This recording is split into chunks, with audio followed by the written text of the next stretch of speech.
Welcome, everyone.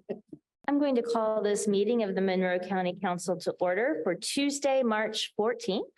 And I'd like to note for the record that all council members are here present in the Nat U Hill room.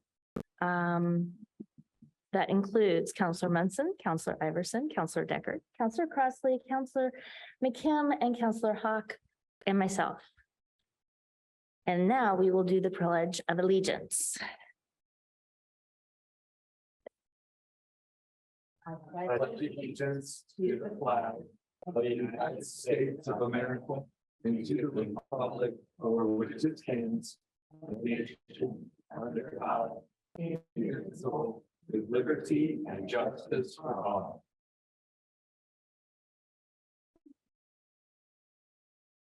We're now at item 3 on the agenda, which is the adoption of the agenda. Does anyone wish to add or remove any items from tonight's agenda?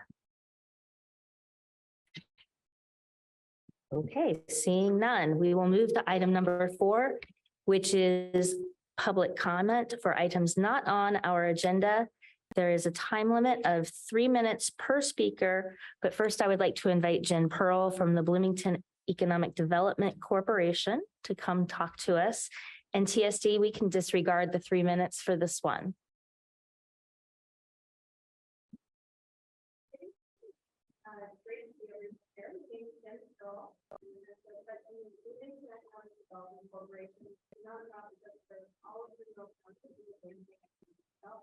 Economic development and defining fostering decisions I wanted to publicly thank the council for your ongoing support of the EDC. We've also served as members of our executive committee and a number of our residents as a president across the community. So we're very grateful for your investment.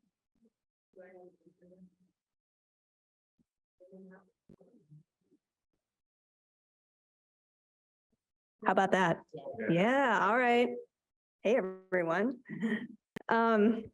Hopefully you got the first part. So the report that I want to provide this evening is on our ongoing strategy and really the opportunities that are before us across the community and the impact of your investment over time.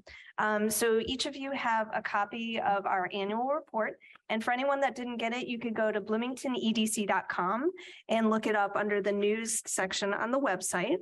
A little bit first about our local landscape. Monroe County, as we know, is a hub for talent and innovation over time in our region. We're part of the innovation corridor that stretches from IU to NSWC Crane to Columbus to Indianapolis. We have very strong clusters in life sciences. About 10,000 workers work in life sciences alone in Monroe County, out of about 82,000 people total in the workforce. In higher education, we have about 10,000 workers in that sector. We also have advanced manufacturing, defense, and a growing tech sector. I think everyone knows also we have a highly educated workforce. Over 47% of Monroe County residents have a bachelor's degree or higher. That's 47% compared to the national average of just under 34%. And our 2 school systems in the county are also very strong. We're a regional hub for employers. Roughly half of the employees for all of our major employers come from outside of Monroe County into Monroe County. And then about 30% of Crane employees, and they have, well around 4,000 to 6,000, about 30% of them live in the county as well. So it's a unique time in our community. Nationally and statewide, we're seeing opportunities like the CHIPS and Science Act, which is major federal legislation to create tech hubs and invest in research and development in technology across the U.S. In Indiana, we've seen the Indiana Ready program to advance economic development for regions. We're also seeing new leadership at IU and through our upcoming local elections. And so if done right, this is a once-in-a-generation opportunity to launch ourselves into a strong future because we have amazing assets, which I mentioned earlier, and we have these opportunities that sit before us. So the BEDC strategy within this landscape is really twofold. One is to grow future-focused industries and employment opportunities. We do this by helping companies find land, building incentives, and other resources to grow jobs in our community. Many of you know Clark Greiner on our team, who spearheads that work. The second piece is to ensure inclusive growth. How do we create a welcoming community to attract and retain talent? By addressing things like jobs growth, workforce, land use, housing, quality of life, et cetera, which we've been working on through the Economic Vitality Project, which I've spoken about earlier. Okay, so where is your investment going? Over the last 2 years, 2021 to 2022, through the BEDC's work, we have seen over 3,000 jobs tied to BEDC supported projects. Around 2,000 of those were hires completed in 2021, and additional employment is commitments over the next 3 to 5 years. And then we have capital expenditures. So those are investments in buildings and equipment, which all contribute to the local tax revenue base. Over the last 2 years, BEDC supported projects have been tied to $612 million. So that's well north of $500 million just in 2 years of projects that we've worked on. So in terms of where your investment is going, it's going to very specific places in growing quality jobs for the community. So what are some of those projects? Those have been tied to expansions at Catalent, the Bloomington Regional Rehabilitation Hospital, Oliver Winery, Pravelli, which you may know as Hall Signs, Baxter, Phoenix Closures, Cahey, and others. We've also been developing more support for assets like the Monroe County Airport and its strategic direction over time. And we've been really delighted to be able to work with Carlos and his team. Whenever we have leads coming in from the state, we really try to promote that as a great asset that we have in the community and are looking for more proactive ways to move it going forward. So where are our next steps? First is on business attraction efforts to proactively go after the targeted industries for our community that we think are a best fit for the great talent base and for future focused, great paying jobs for the community. We see very marketable sites across Monroe County for employment growth. As we mentioned, the airport is one of them, and we're looking to become more and more targeted in our work with them. We also welcome the opportunity to talk with you and other stakeholders across the county about what some of the goals that you see are for the county and ways that we can try to shape the sites available for those needs. We also try to work as much as possible with public bodies that relate to economic development. I'm a part of our Economic Development Association, IEDA, across the state of Indiana. And they have wonderful trainings and resources available for plan commissions, RDCs, elected officials, and others that are looking to learn more about how to incorporate economic development in their work. So if that's ever of any interest to you or any other appointees to those public bodies, we welcome the chance to be able to contribute in any way that we can. And finally, we welcome any individual meetings with council members and groups that want to do a deeper dive on any of these topics that I mentioned this evening. We try to be as transparent as possible with everything that we're doing. The sites that we're promoting, our other programs are all at bloomingtonedc.com, and our annual report is available on the website. Also, at the end of January, I had shared a report on what we had done with the county's investment in the funding that you had provided, reporting back on that. So if that's ever anything you need again or would like more detail on, we welcome the chance to share. So thank you very much. Thank you, Ms. Pearl. Are there any other members of the public wishing to make comment? Come on forward. Just state your name and sign in if you don't mind.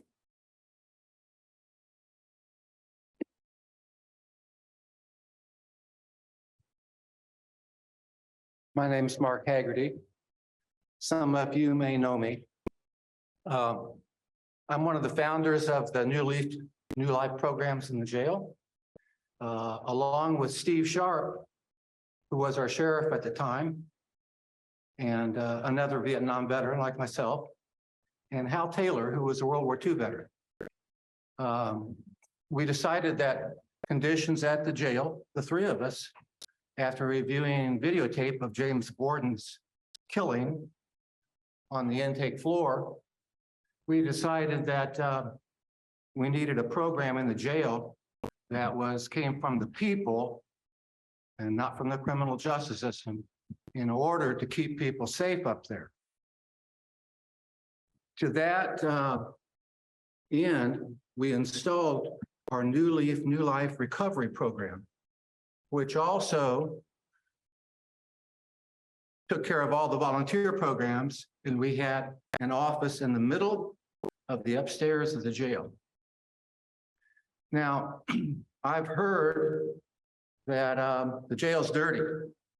Now, I've been in there 15 years before COVID, and I've been on the board of directors supervising the recovery program and the other volunteer programs in there.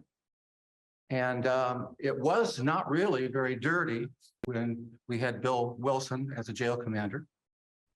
But we've had 5 deaths in custody. And they're all cutters.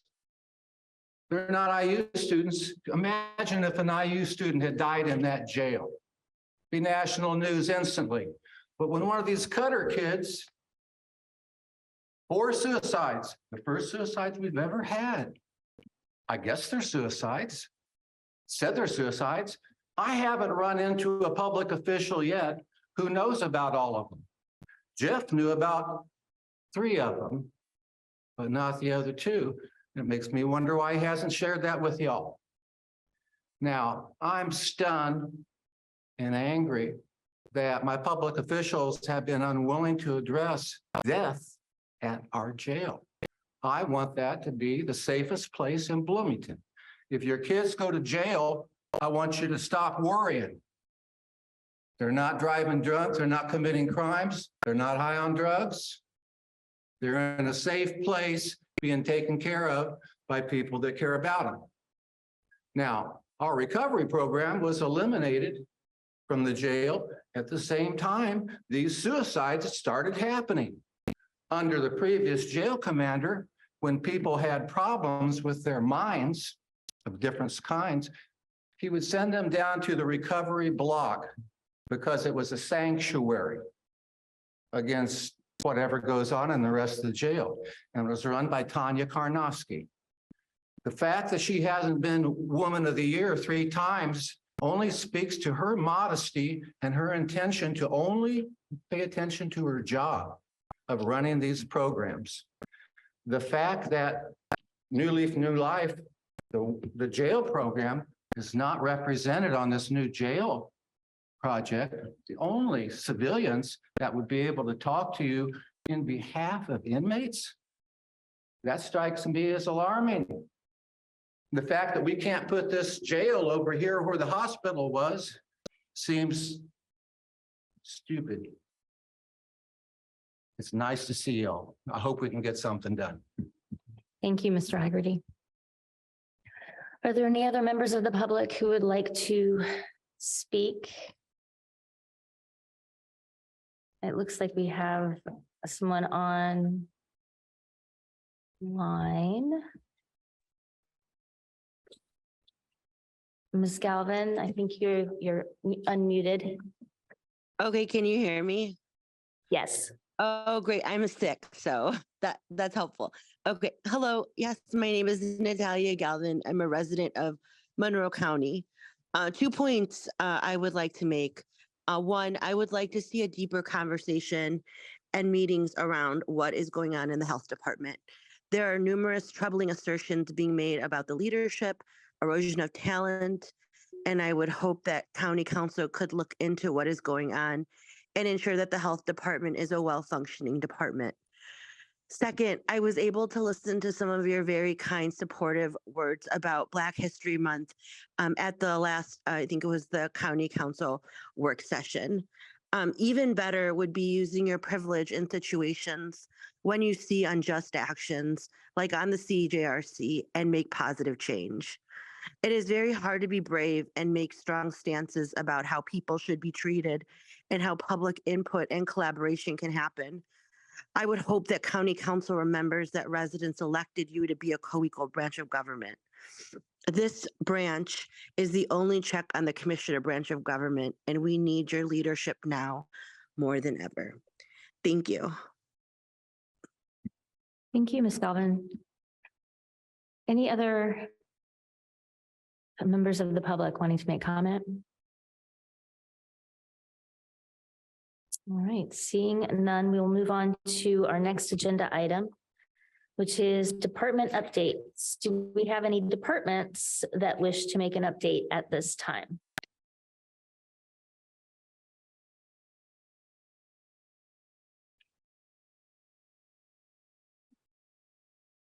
Good evening, council. I'm Kathy Smith, the auditor. Is that better? Yes. My big mouth, I wasn't sure. Okay, I'm Catherine Smith. I am the auditor of Monroe County.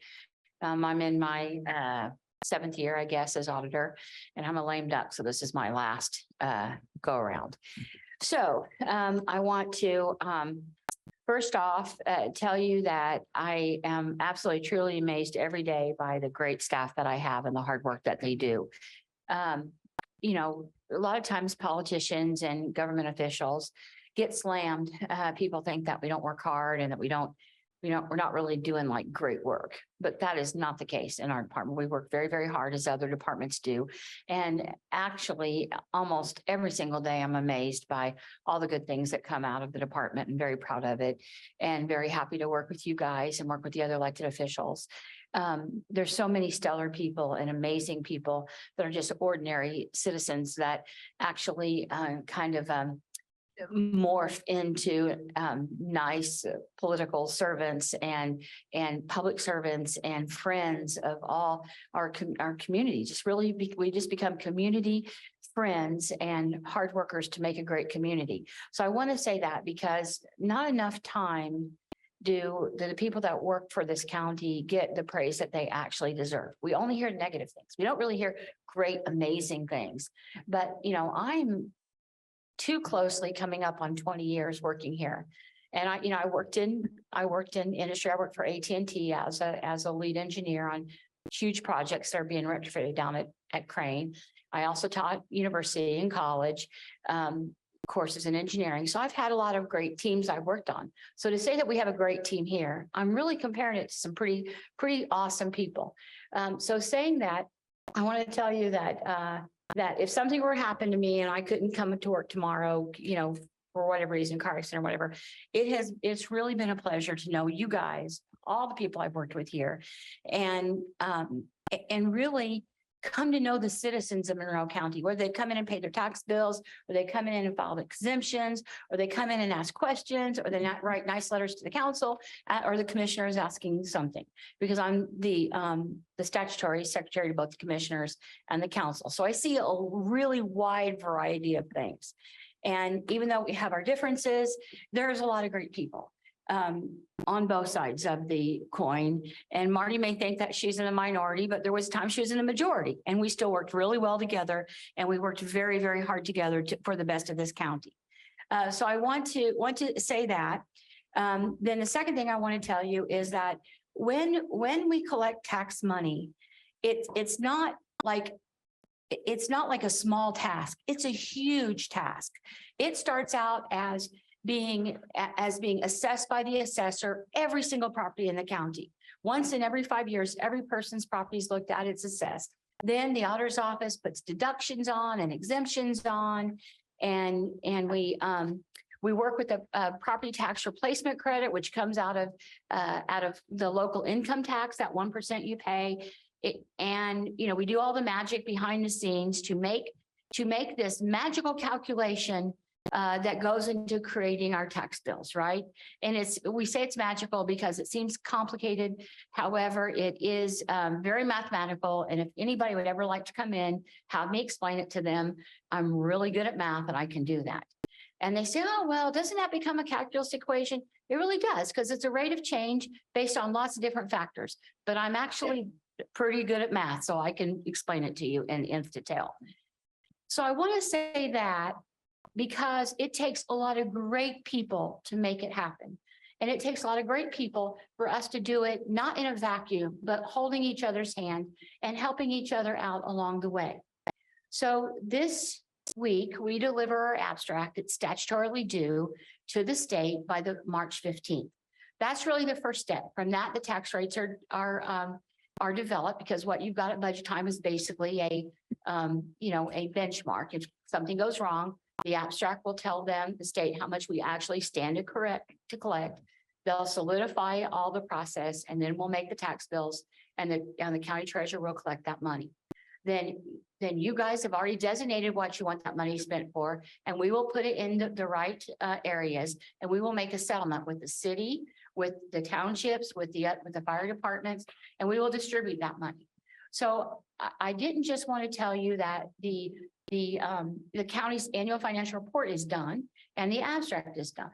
What I really want to do is highlight all the amazing people across this county whose hands are in this pie to create not just the budget, but every single check that goes out the door, whether it's an EFT or whether it's actually a paper check, because it's no one group, it's many, many groups, and it's a lot of hard work. And so as we move forward into the next tax season, and into, of course, this year the city elections happen. Everything has to be paid for somehow through tax money. And so it's very important that every taxpayer who listens to this broadcast, watches in person or listens on the radio, understands that we have the duty to explain to taxpayers how your tax bill is come up with. So if you have any questions, if you want to talk to us about anything, the county doors at the courthouse are always open. There's plenty of people here to talk to. We want to make everyone feel welcome and included. Please come in and talk to us.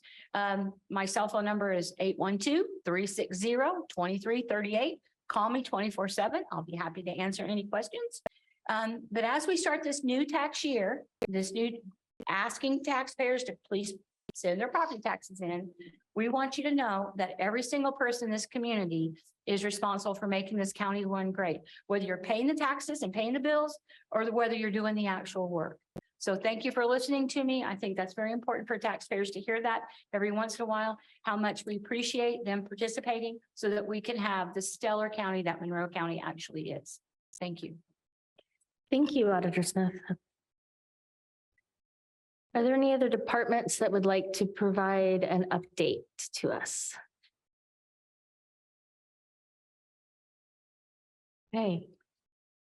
With none, we will go to council liaison updates. Are there any counselors who would like to provide an update? Okay, great. Councilman Munson. I would like to provide an update as a former liaison. I attended on Saturday the annual meeting of the Monroe County Soil and Water Conservation District. And this is always a good meeting, a breakfast meeting, and a chance for the many partners that work with soil and water on conserving aspects of Monroe County's natural resources to come together and to meet many of the people who are working the land and are part of are really the mainstays of our agricultural community here in Monroe County. At this meeting, they presented several awards, and I wanted to share with you all tonight that our very own Kate Wilkes, our council president, was awarded Conservation Friend of the Year for 2022. And Kate has been, yay. And she doesn't have just a little plaque. She has a great big sign. I don't know where she's going to put it, but congratulations, Kate. Thank you. Are there any other counselors? Yes, go ahead. So just a couple of things.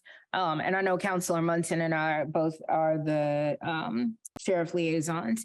And one of the things I know the public has been very much invested and interested in what the sheriff and jail commander are doing in light of the presentation that was earlier this year in January.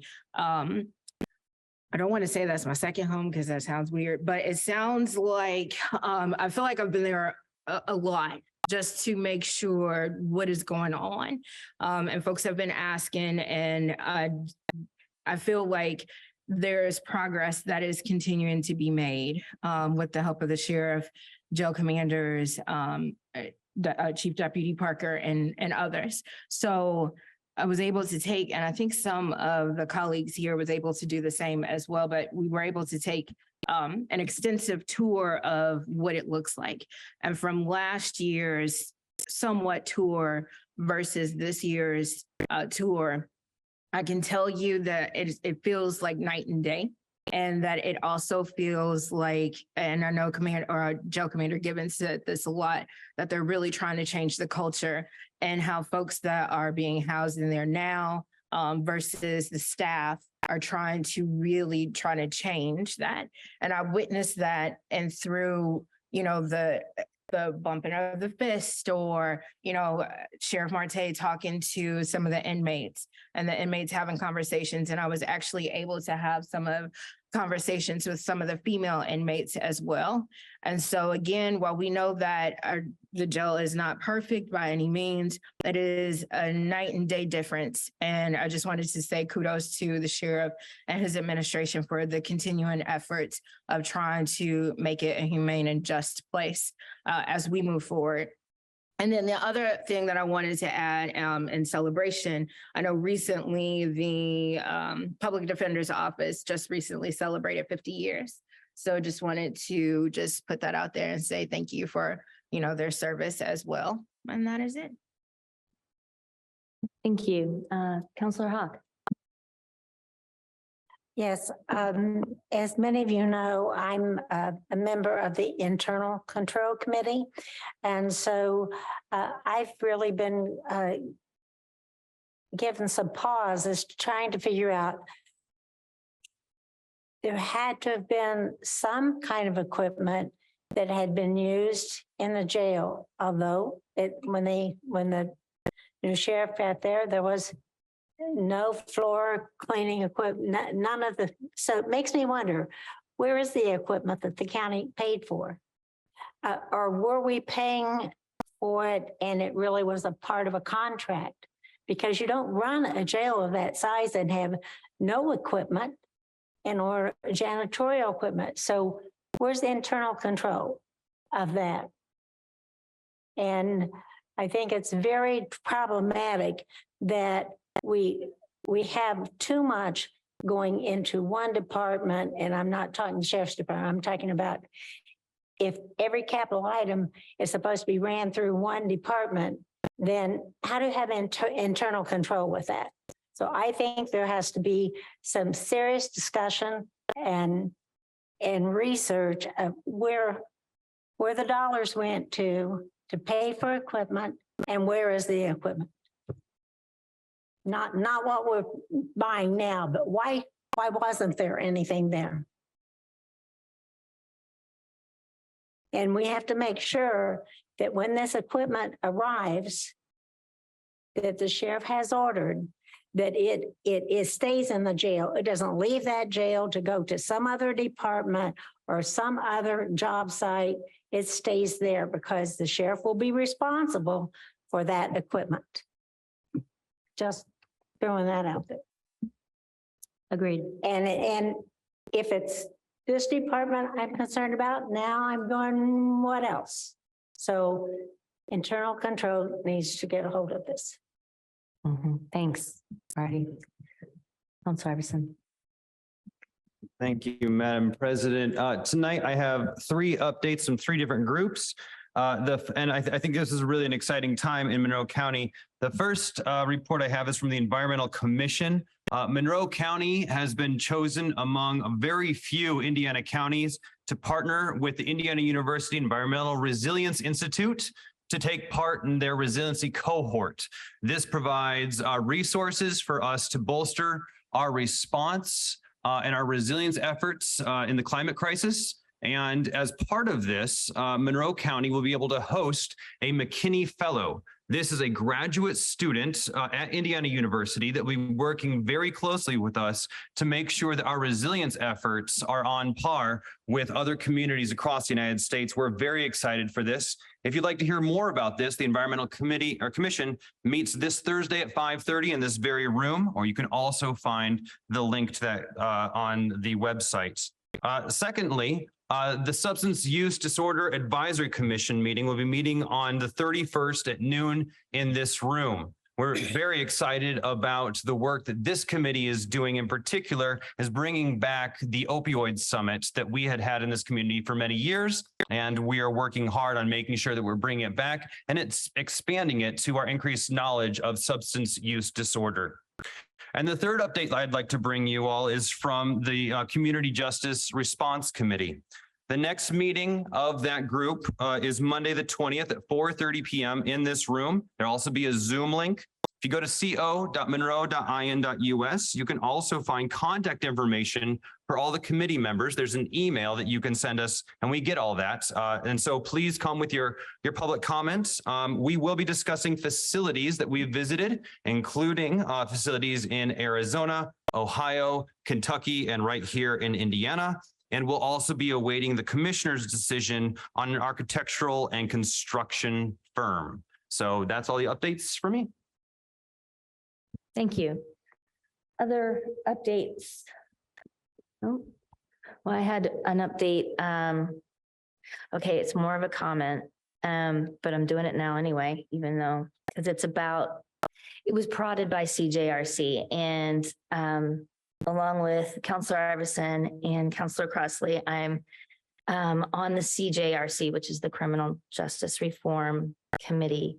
I had to miss last week's meeting, which was unfortunate, but I watched it and I didn't get to watch it until just this afternoon. So it kind of was on my mind as I'm starting this meeting, and I just feel compelled to express a little disappointment in how we treat each other, and specifically in places of power like that type of committee or this body.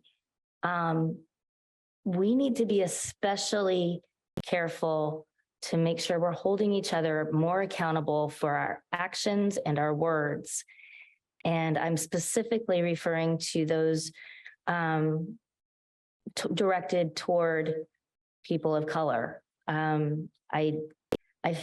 am someone who very much values keeping peace. And in fact, just earlier today, my husband said, okay, get out there, go keep the peace. And I just, you know what, it might be trite, but keeping the peace is an inactive way to be. And I'm working hard to be more active and more proactive in supporting my colleagues of color. And I'm going to be making more peace instead of keeping it. And I'm going to be holding my colleagues accountable for their actions and their words.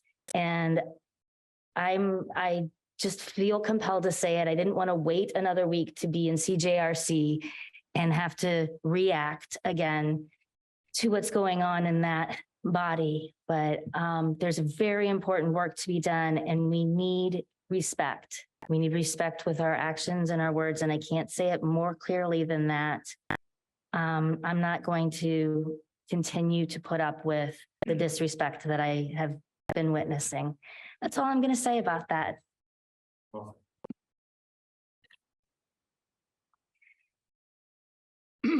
We are now going to move on to the appointment to boards and commissions. Council, I move to approve the appointment of Christine Hull to the Monroe County Public Library Board of Trustees, completing a term of 4 years, which expires on January 31st, 2027. Second. Great, and I think we have Mr. Carson here from the library. Did you want to come up and say a few words about this process and candidate? First, thank you for being here. Thank you all for having me. And certainly we are very excited to be at a moment in which we have a member at large position open, and we have an excellent candidate that we are eager to see you all appoint to our Board of Trustees. We are seeing the departure of a longtime trustee, Fred Reisinger, who's getting his 4 consecutive term limit. Has been an incredible servant to the library and the community by way of that.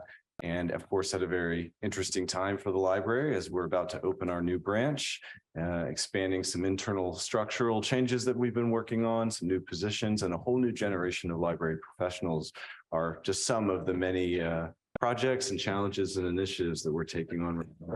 And I had a good conversation with Ms. Hull, whom I've actually known as a school librarian with my kids in recent past. So a familiar face, someone who clearly understands library's mission, but also the importance of intellectual freedom and free and equitable access to information, which is a huge part of what we do. So we feel very comfortable and confident in this individual and look forward to moving forward with the process. Fantastic. Thank you. Are there questions or comments from council members? Councilor Iverson. Thank you for including all the materials in tonight's packets. 12 years of experience as a MCC SC librarian and even time before that being a teacher. This is fantastic. This is going to be a great asset for our community. Yeah, agreed. Other comments or questions? Councilor McKim. Yeah, can you just tell the public and all of us here where all the appointments for your board come from? Sure. So I'm going to go back and see if I've got this down yet. We've got 2 appointments from the county council. We have 2 from Monroe County Community School Corporation. We have 1 from RBB School Corporation, 1 from county commissioners, and it's possible that we have 2 from county commissioners. I think that's our 7-member board right there. Councilor Hawk, did you have? And this, I'm just going to ask Councilmember McKim. Because I really don't recall the last time that we had a county council member as a member of the board. Do you recall when that was? An actual council member, not an appointee from the council? Well, I was thinking Morris Binkley was. It was before my time. Okay, well, and the reason I'm saying this is because you have so many challenges in the years ahead. And to have a council member fully involved and being hands-on, making sure that, we don't have another hiccup like we just had this year. And so it was my hope that time got away from me to be able to suggest this, that we would do something like put Councilmember McKim on the library board. Well, because he would understand and be of great assistance to the library. He loves the library and he would be great assistance as well. And so if we don't have that, do we know who do we have a liaison with the library? We do not. We've never done that. Well, we certainly should. We've always had good, I feel like we've always had good communications with library management. Well, I think there's something that a great deal of people don't understand is that we have a financial responsibility for the library because the way they arrive at their budget is far different than the other taxing units because their growth quotient is tied to their budgeted amount, not their levy amount.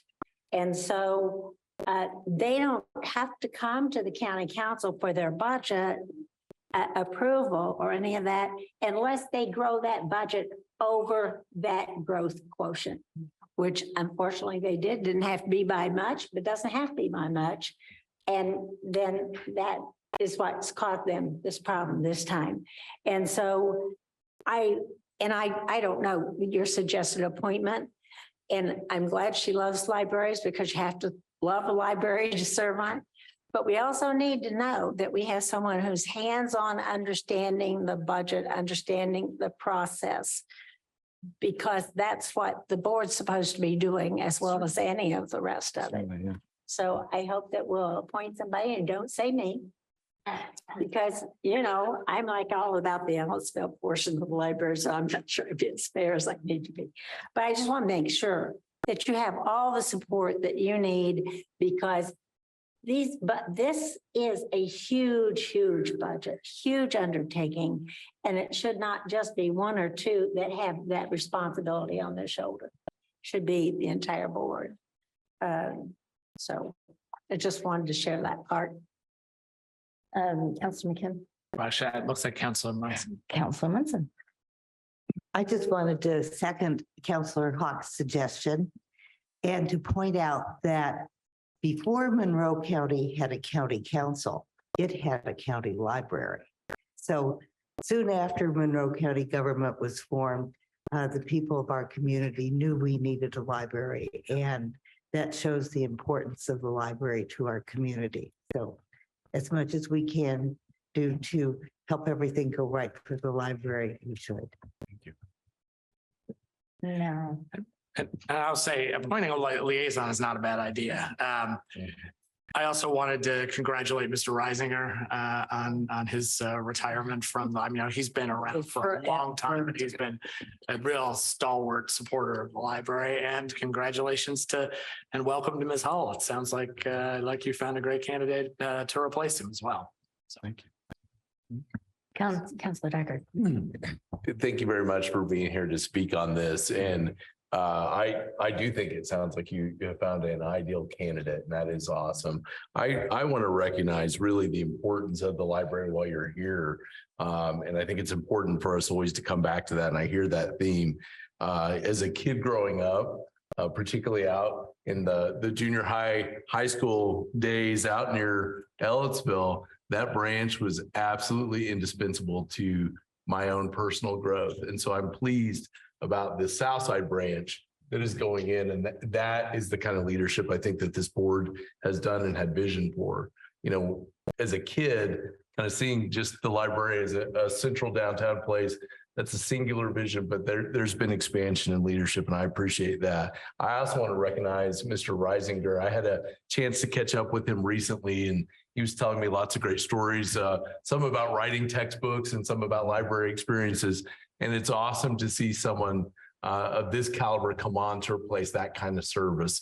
And that's absolutely huge.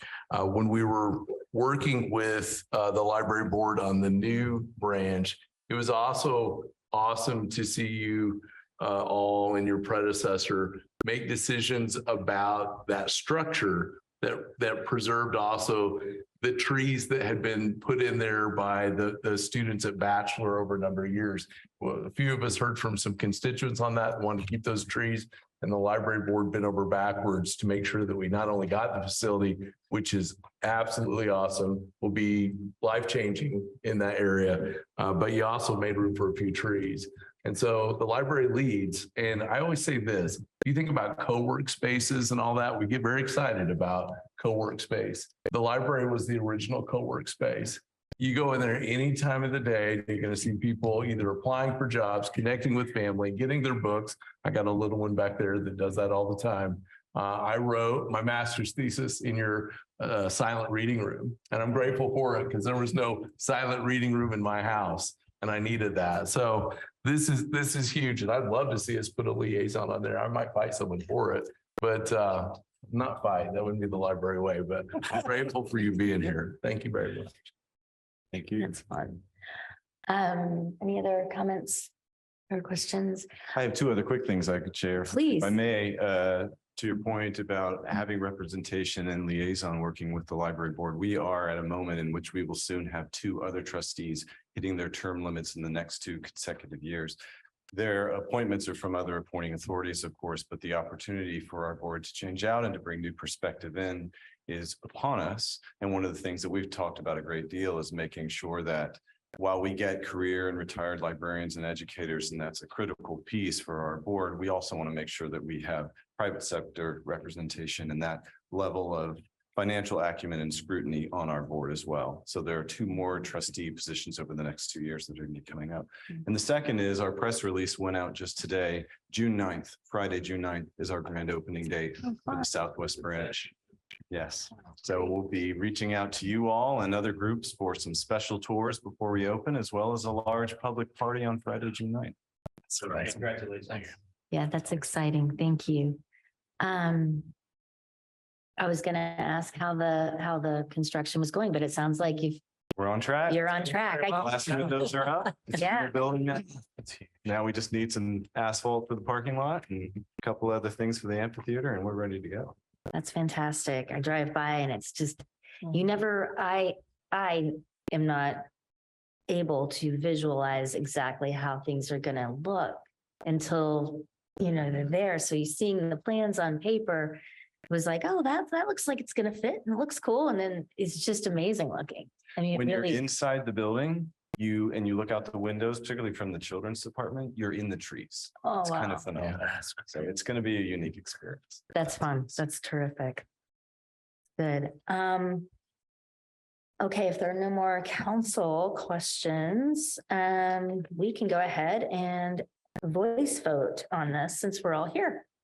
So all in favor of making the appointment of Christine Hall to the Library Board of Trustees, say aye. Aye. And opposed, same nay. And motion passes. Thank you very much. Thank you all very much.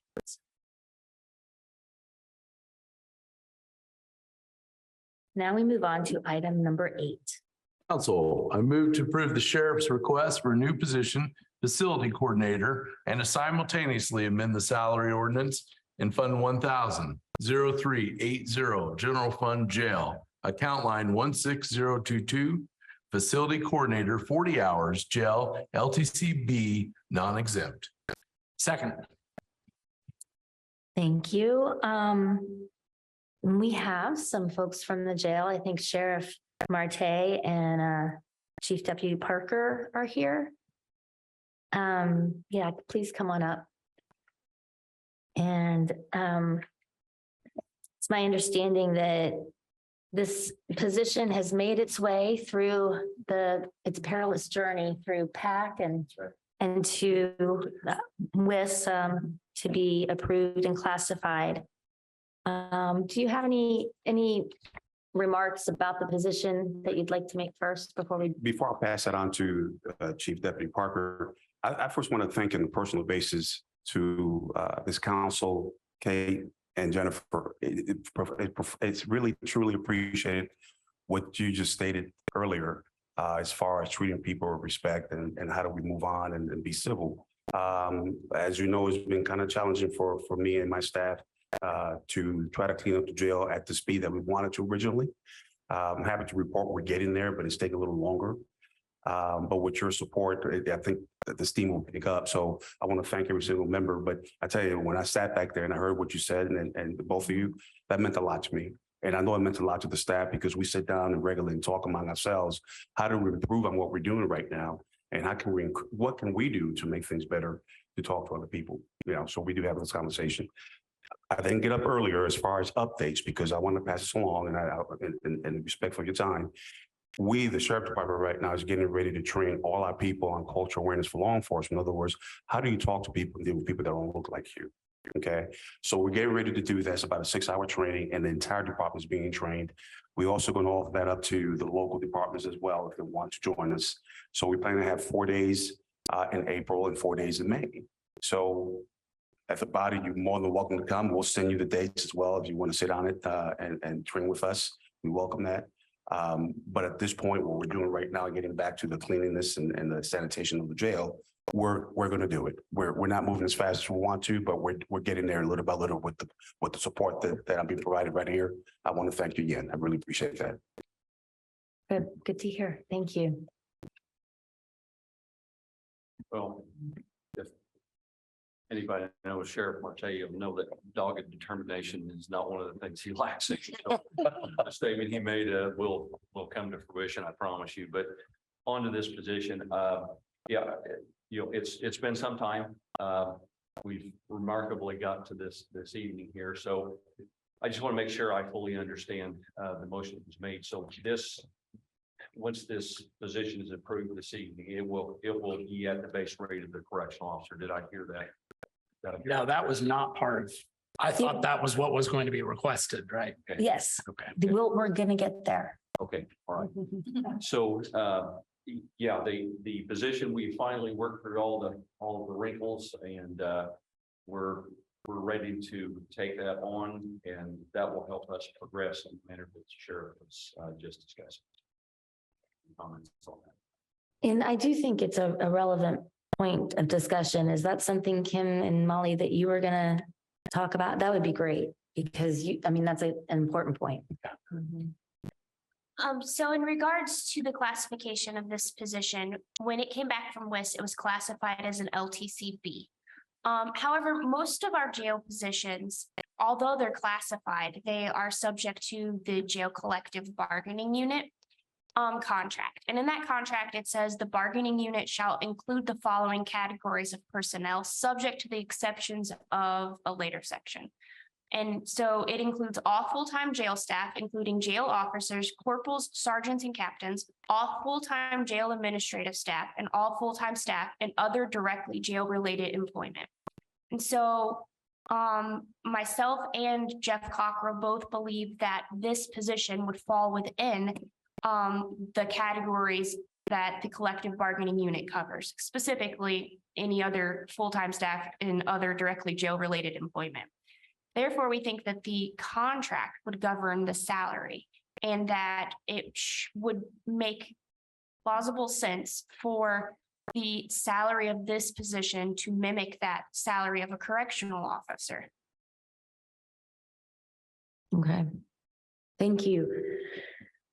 Do you have, and well, I guess we can ask for comments and then we'll go back to you all.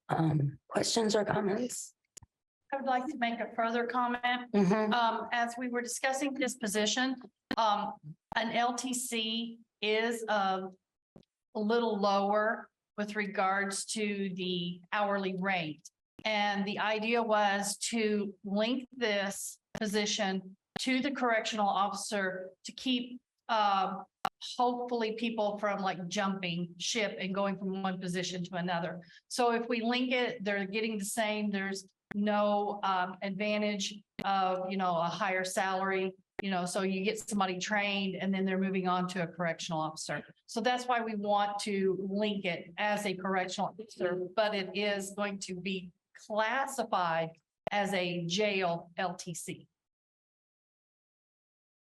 Okay, are there council comments or questions? I think as Peter had, and then Jeff.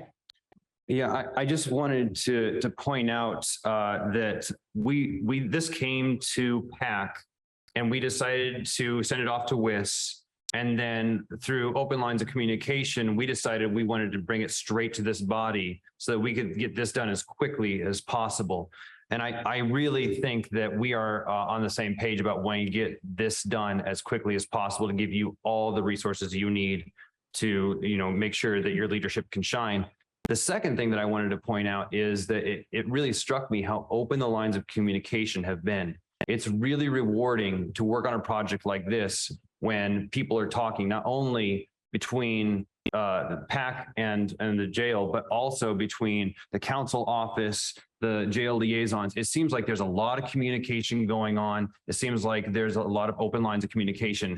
And I really respect that relationship that we've brought to fore. And the last thing I wanted to point out is that on page 15 of the packet, there is a schematic for how this fits into the jail. And I think that really highlights a lot of the work that's been done behind the scenes to make sure that the commissioner's designee and this facility coordinator are working hand in hand with the jail commander and the sheriff to make sure that your vision for a clean jail can come to fruition. And I think that graphic right there was really helpful for me to see.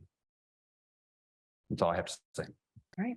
Councilor McKim. So I guess I'd like to know just procedurally, what would you like? Would you like us to amend the motion on the floor to tie the salary to the base rate for the corrections officer? Is that? Yes, please. Okay, council, I move we amend the motion on the floor to tie the salary of this classified position to the base rate of the correctional officer. Second. Is there any conversation on the amendment? I did.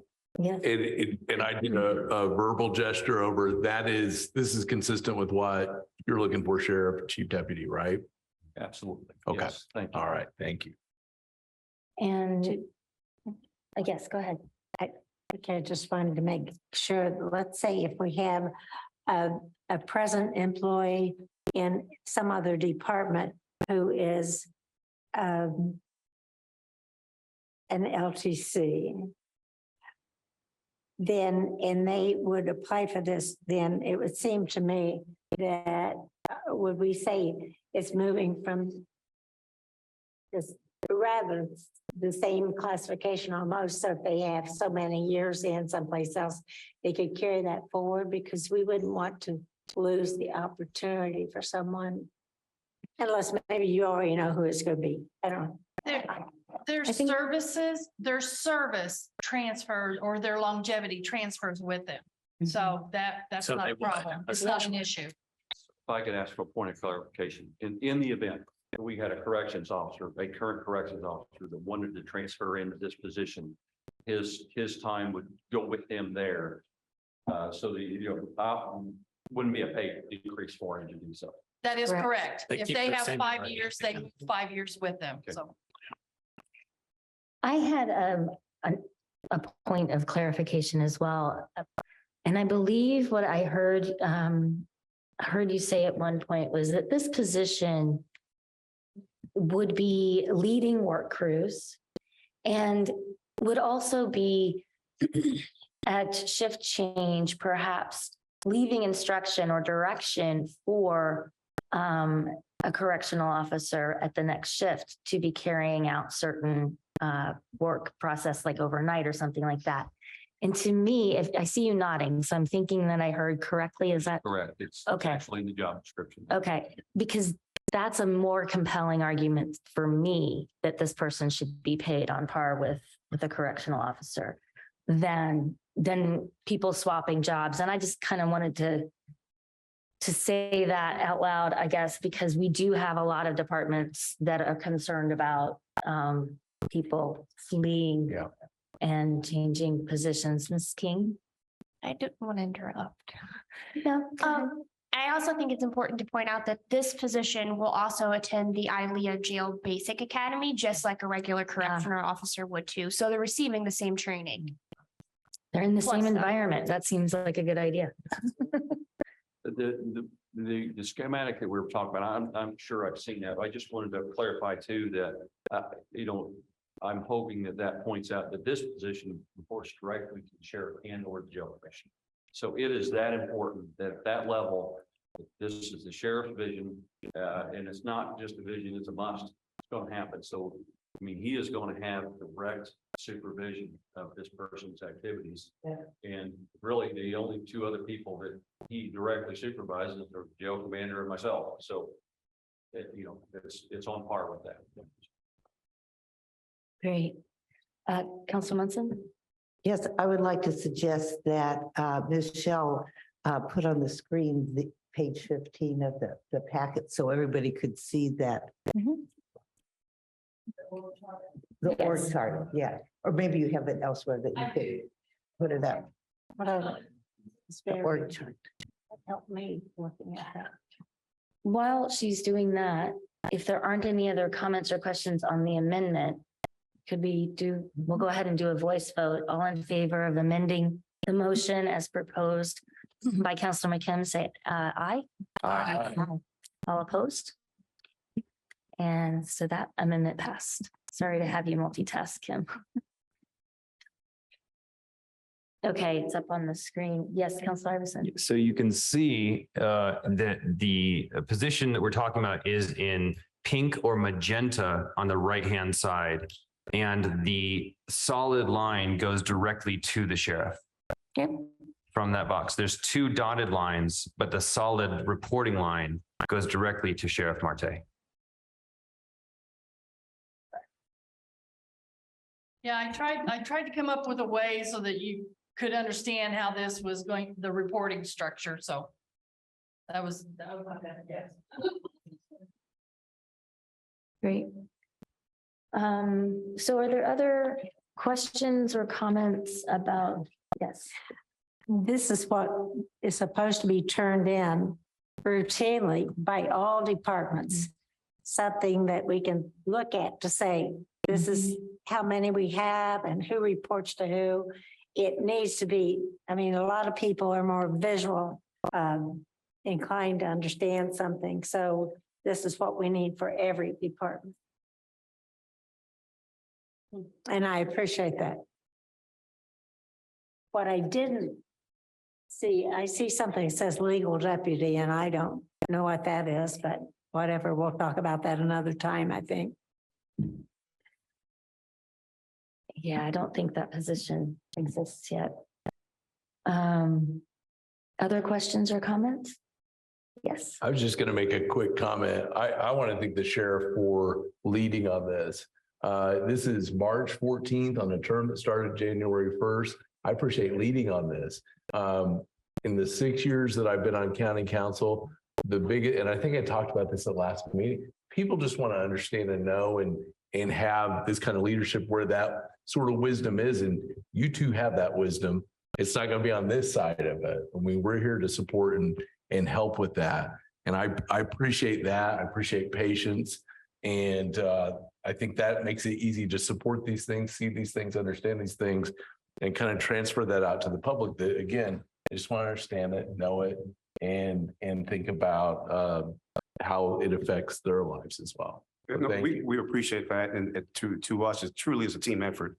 And together we'll get it done. Yeah. Thank you, Sheriff. Any other questions or comments? Yes. I need to make one more. I have, and I put it in the motion and everything as a 40-hour position. But with regards to mimicking the correctional officer, they do a 41.25 per their contract. So I think we need to amend the hours as well. Does that make sense? Is that what your expectation is? Absolutely. Do you want us actually to put in 41.5 or to say? I think it needs to, we put 41.25 in the salary ordinance, but on the job description itself, it says flexible. So what would you like the change to be, I guess? I think if we want to be consistent, we need to say 41.25 for the salary ordinance portion, right? Yes. Okay. Council, I move we amend the motion on the floor to change the number of hours in the salary ordinance to, I'm sorry, 41.25. Second.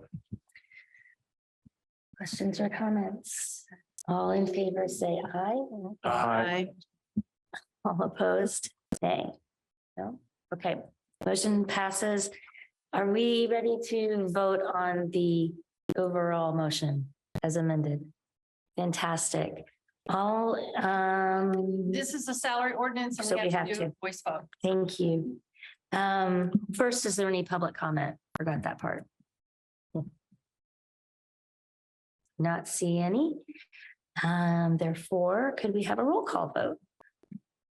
Counselor McKim, Yes. Counselor Munson, Yes. Counselor Wiltz, Yes. Counselor Crossley, Yes. Counselor Deckard, Yes. Counselor Hawk, Yes. Counselor Iverson. Yes. Motion passed unanimous. Great. And that brings us to item 8B.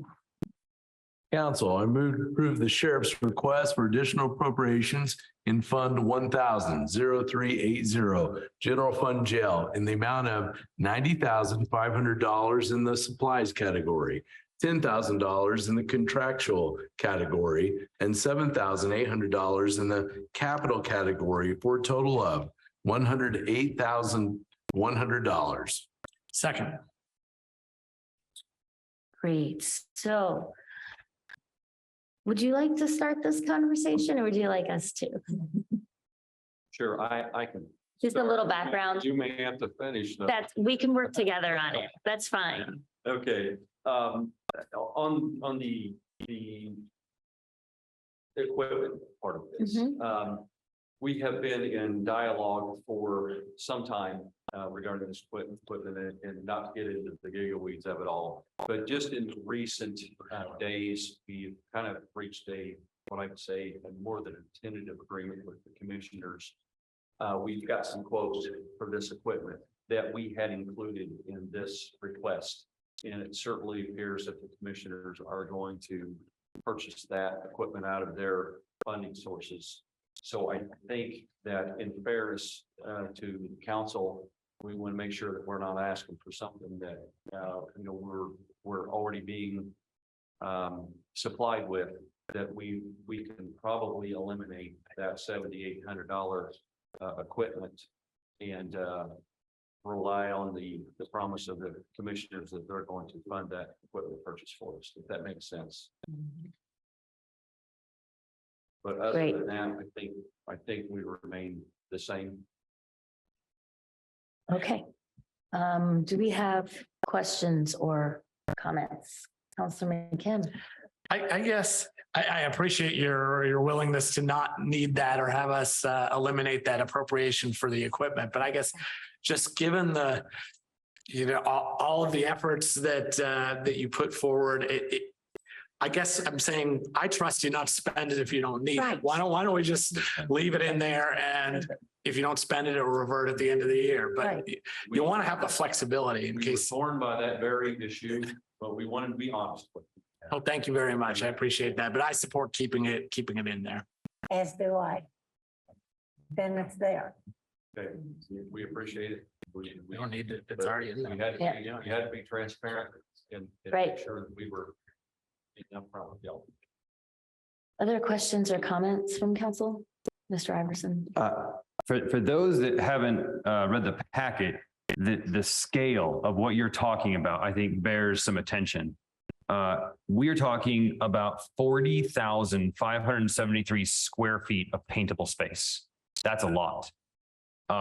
What you have asked for in this appropriation is 406 gallons of paint. In addition to that, that's 8 55-gallon drums. That's a lot of paint. My wife and I just painted our family room, and it was painful. I can't even think about painting 40,000 square feet. So I'm glad to give you these resources, and I can't wait to see what that looks like when it's done. Oh, that's a lot. It's a lot of paint. Councilor Hawk? The point in having money there, even though it's a small amount, really, in the scheme of things, in the capital item is that they can't transfer from other categories down into the capital without coming to us. But you could come to us and we don't have to advertise it. You see, you could, because we have to do it in a public meeting if you move from one category to another category. So it's there. You need more than what we've put in place. You come to us. We don't have to advertise. We don't have to have time frame to hold it out, wait it out. We just have a public meeting. It just will work better for you.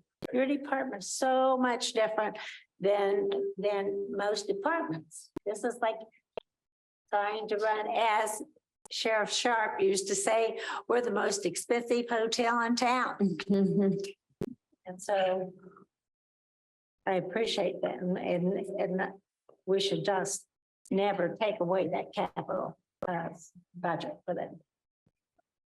Okay, Councilor Munson. I just want to comment that I'm very happy that we're finally at this point tonight to get this done to meet the needs of the jail and your goals for the changes you wish to install. It was 10 weeks ago that the council met, and that was the day after your presentation to the commissioners. And the council essentially said at that time, not each of us individually, but collectively, we're going to get this done and we'll take care of this. And I'm sorry that it took 10 weeks. I wish it could have been 8 or 7 or 6, but county government is very deliberate in how it operates. And the state makes it so. And we want you to know that you have the resources available to you but time is not necessarily as flexible as we'd like it to be sometimes. And I'm very glad that we are finally at the stage tonight that you can move forward with purchasing all the items that you need. Thank you. Before we close on this, I have a $1 million question here. That's a lot. When can we fill it? What normally happens, they've approved the position. So without having to do a formal request, you can go ahead and just advertise. You'll just need to send that to the HR department. So like tonight. Okay. Good night. We're ready to roll, I'm telling you. So, but just a couple of things I was going to add here, and like I said, we should have came up with the department updates, but we didn't want to take more y'all's time than we had to. But I would like to just say very quickly that, look around the room here, and this process started back in January. Here we are in mid-March, and we are behind a little bit.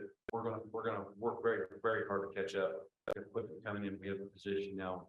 Always had the willpower, but I will tell you this.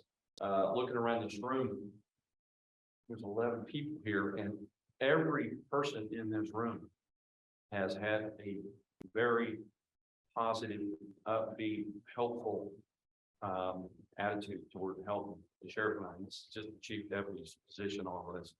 Every one of you have been either in the jail, on the phone, making phone calls, and we walk over here sometimes to this room not knowing what awaits us, but when we walk over here tonight, we walked over here with a spring in our step because we knew the support, and to have 11 people that in some way have touched this and brought it along is really, really encouraging for us. The second thing, tomorrow, I went into J Block tonight. This is our mental health dorm. It is done. It's occupied now, and we're going to be sending out pictures to each of you in the Community Justice Reform Committee. And I think you will be absolutely stunned by the difference that you see in these photographs. We'll try to include some before pictures too. But what I want to tell you as you view these photographs is that's what the rest of your jail and our jail is going to look like here, hopefully in the coming months. So it'll give you a very, very nice perspective of where we were, what we accomplished, and what we have yet to accomplish. And there's no way to get to where we are in J Block without the support of this 11 people that have come up so strong for us. I just felt obligated to at least say that to them. Thank you. Okay, so we are, yes. Yes, I want to address something that was spoken about earlier. It's not specific to the sheriff's department, but it's basic to this topic. And the question was, why do each department, why don't we have capital lines? Well, back when I started, we did all departments had capital lines. And when times got tough, the commissioners and the council decided that we should take away the capital lines, pay things out of cumulative capital fund, which has its own tax rate, and bundle things together. And so that's where the capital lines got taken out of different departments, and they've only been added back as the council sees fit. So I did want to give you some history on that. Thank you. That makes sense. I think as a reminder, we decide on that every year. And that's just for that yearly budget. But that doesn't mean that we could decide on that. But if any department says they need something else for capital that we didn't include, we need to hear about it. Not just the council office, not just the council president. All of us need to know if any department says they need something for their capital, we need to hear it. They should not be said, oh, you have to go to the commissioners. No, absolutely not. Let's not ever have that happen again. Okay, yes, Councilor Iverson. There is a really interesting question, and by happenstance, someone also asked the same question on Zoom. So I'm going to not ask my question because it was asked by a member of the public in Zoom, but I think it's an interesting one that we should cover. How's that for anticipation? The question that I see in the chat says, does this address sealing the floors also, which was something else that needed to be done? Or will that be another ask once an estimate is given for that? Would you like to address that? This includes every inch of that floor in that facility, including the stairs. Yes. It's quite frankly, from our perspective, that's probably the most important of all of it. That's where everything bad happens, is from that. Yeah. There's over $8,000 in what we're about to approve in floor covering. Yeah. And the MRSA pictures that were sent, this directly impacts that. The chief mentioned J Block is ready to, and it is, but one little clarification. The windows still has debris in there. We haven't had that removed yet. And that's an issue that we are waiting on. That's where we cut the holes and get all that, when we show you the bag of all that filth in there. So that has not been done as of yet. So is it clean? Is it painted? Is it sanitized? Yes, it is. But those windows have not been completed as of yet. And you're still going to do that, cut out the metal plate on it. All the way through. Yeah. Exactly. Think how your house would smell if you hadn't ever changed a filter. I mean, mine would, with my puppy dog, whatever. My question is, the damage is caused by the roof continuing to leak. I just hope that all of the work that you folks are putting into this, that we can get that roof fixed so that we don't have continual damage continuing to happen. I mean, if your roof is leaking, it's going to affect everything all the way down to your basement. Doesn't stop, going to keep leaking. So. And I know that's not your responsibility. I'm not putting it on you. I'm just saying, I hope they fix it so that you don't have to keep. I agree. Our concern, we're very concerned in that area because as you have water, you have the power line, you have gas, you have heat. That's an awful element to have all combined. Bad things could happen. So yes, we are very concerned about that as well. Right. Yeah.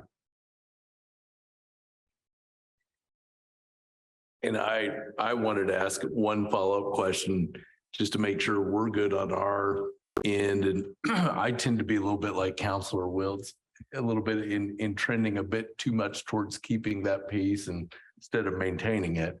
As far as everything you need right now for our work today, we've done everything on our end, at least to this point, that you need from us at this point. Is that fair to say? That is correct. Okay. Okay. All right.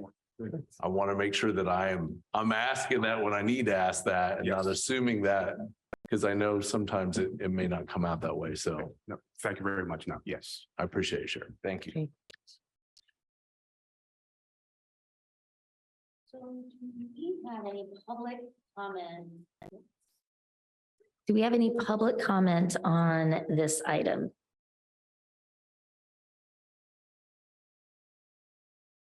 Okay, seeing none, then may I have a roll call vote? Counselor Munson, Yes. Counselor Wiltz, Yes. Counselor Crossley, Yes. Counselor Deckard, Yes.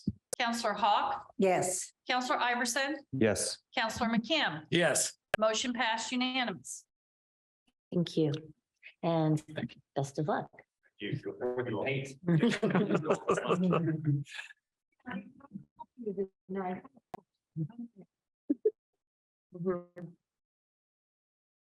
So now we have item number 9 from the Health Department. Council, I move to approve the Health Department's request for an additional appropriation in Fund 8181-9623 immunization long-term COVID in the amount of $272,664.20 in the services category. Second. And we have Lori Kelly here from our health department. Hi, how are you? Good. How are you? I'm doing all right. So would you like to give us a little information on this particular appropriation? Yes, sure. So this is grant funds. This supports the immunization efforts through the public health clinic. So funding for this is used for education and outreach, for the vaccines, for the school clinics, as well as our vaccines that we provide in the public health clinic. And this is just annual renewal of funding that goes strictly to the public health clinic. Great, thank you. Questions, Councilor Iverson? Yes, Ms. Kelly, last Wednesday in speaking with the commissioners, you mentioned a new vaccine coming out that blends both COVID and flu. Is that available here in Bloomington right now or in Monroe County? No, that is not available to my knowledge as of yet. That is supposed to be coming soon. So it was just information that was released by the FDA that we should be expecting that coming soon, but we have not received that yet. Thank you.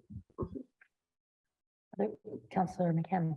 Yes, I just want to make sure I'm reading this correctly. It looks like the grant term actually runs from last July to this June. Is that right? So we only have a couple more months of. Yes, that is correct. So once we actually get this official PO and the executed grant, we will be backfilling for our public health clinic.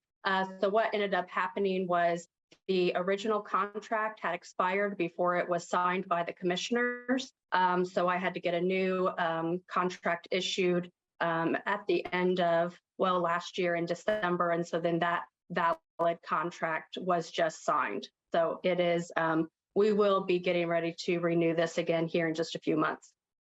Okay, so we'll be doing this again shortly to.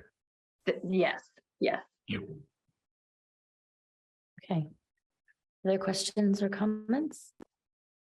Is there any public comment on this item? Seeing none, could we have a roll call vote, please? Counselor Wiltz, Yes. Counselor Crossley, Yes. Counselor Deckard, Yes. Counselor Hawk, Yes. Counselor Iverson, Yes. Counselor McKim, Yes. Counselor Munson. Yes. Motion passed unanimous. Thank you. And then item B. Council, I move to approve the Health Department's request for an additional appropriation in Fund 9130-9623 Syringe Services Program in the amount of $25,000 in the supplies category. Second. And this one is syringe service program. Yeah. Yes, so this is, again, more grant funding that we receive. This strictly covers the cost of syringes for our syringe service program. This is, again, is money that we've gotten before in the past, and this helps to just support the harm reduction program. And we are partnered with the IRA with that. Great, thank you. Are there questions from council? Yes. Yes, can you tell me how many counties have the syringe program? I cannot give you that exact number at this time, but I believe that it's just a handful, maybe 5 to 7. 5 to 7. Can you tell me how many counties have had it in the past and have chosen to no longer have it? That's definitely information that I can get for you and provide back to you. That I am not aware. I know that from my understanding, Tippecanoe currently has this same program and it's been very successful there. But I would need to get the other information back to you. What I'm trying to arrive at, if their population of criminal transients increase because of this program, or if the counties who had a program and no longer use it, if they no longer have the criminal transient problems that we are plagued with here in Monroe County. And that's why I'm asking the questions. I think this is something that in the past, it's just sort of just everybody just agrees to it, but perhaps not everyone is hearing this, but certainly my phone rings off the hook and people, wherever you go, they're concerned about the dirty needles they are finding everywhere. Their children can no longer play in the parks. Their children they have to be careful about walking on the trails or even on their sidewalk or even in the pathway to go to school. They're concerned about their children even playing in their own yard because of the trespassers that come on there and leave dirty needles. The county provides the needles, and can you tell me how many thousand this needles you're speaking of here? With this, generally it's right around 1,000. About 1,000. Yes. We know that it has cost the taxpayers a great deal of money just to go in there and try to clean up where we've had so many dirty needles dropped from some of the sites where the folks gather. We've had that in many different places. And I just think it is something that we need to do some research on to make certain that we're not just putting out everything we can that draws in more of the type of individuals that bring the kind of discomfort to our entire community. This is not just one group. This is our entire community. It's difficult to go to the library. You're concerned about what you might find in the restrooms or wherever. It's downtown. It's on, and my heart breaks for those folks who have these problems. And Monroe County cannot take care of the world. And I think the other counties would gladly send us every problem they have and let us take care of that. But at some point in time, it has to work in some kind of a balance. So these other counties will take care of their problems and quit sending them to us. So I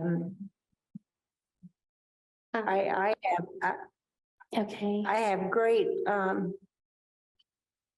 trepidation. I simply don't think I can support putting 1,000 more dirty needles out there. You know, when we started, this was supposed to be an exchange program. They would bring in dirty ones, they would get clean ones.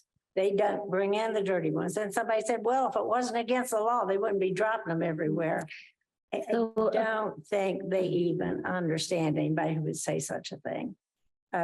So I'm just saying, I think we need to think about the entire community and not just this community that needs this help.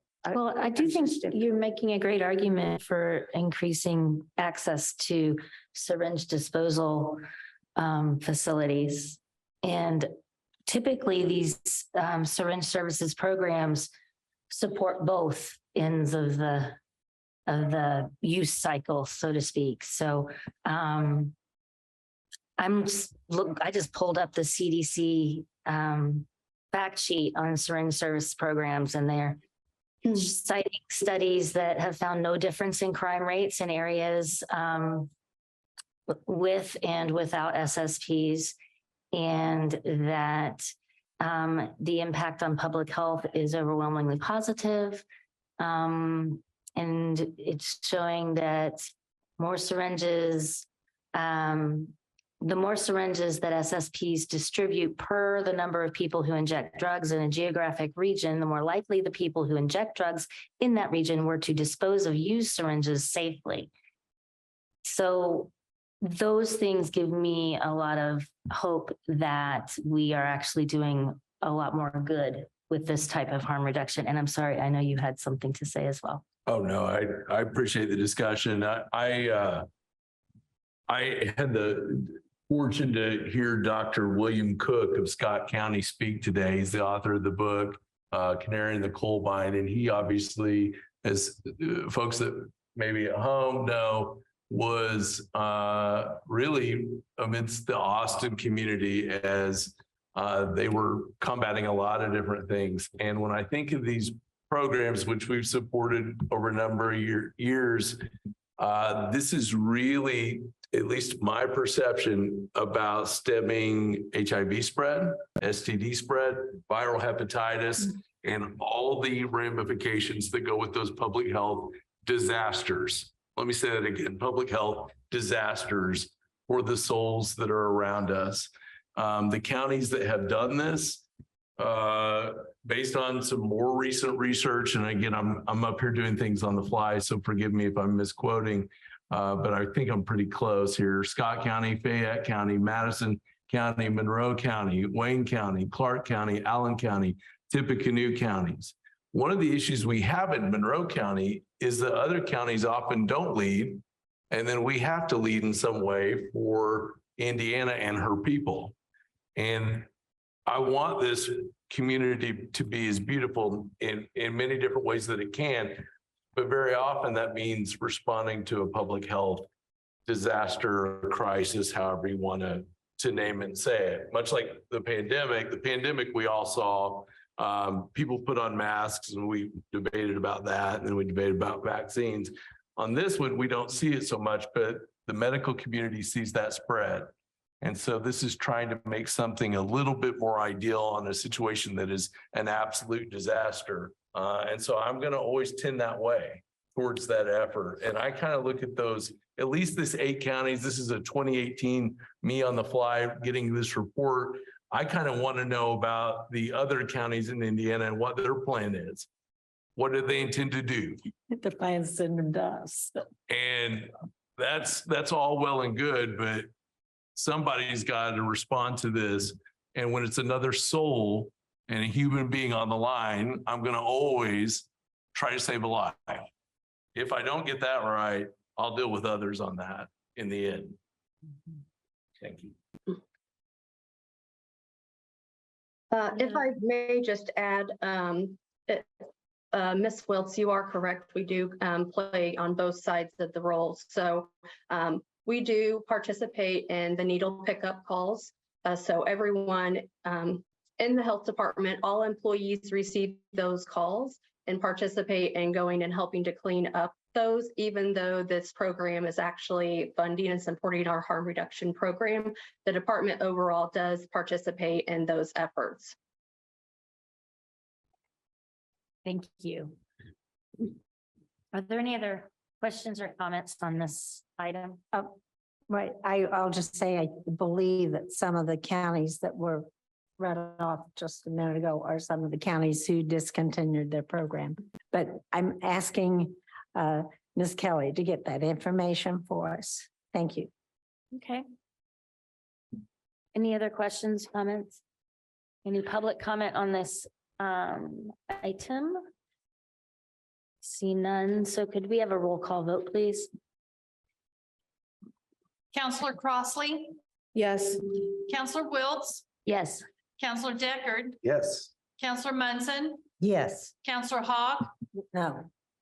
Counselor McKim, Yes. Counselor Iverson. Yes. Motion passed, majority 6-1. Thank you. And now we move to item C.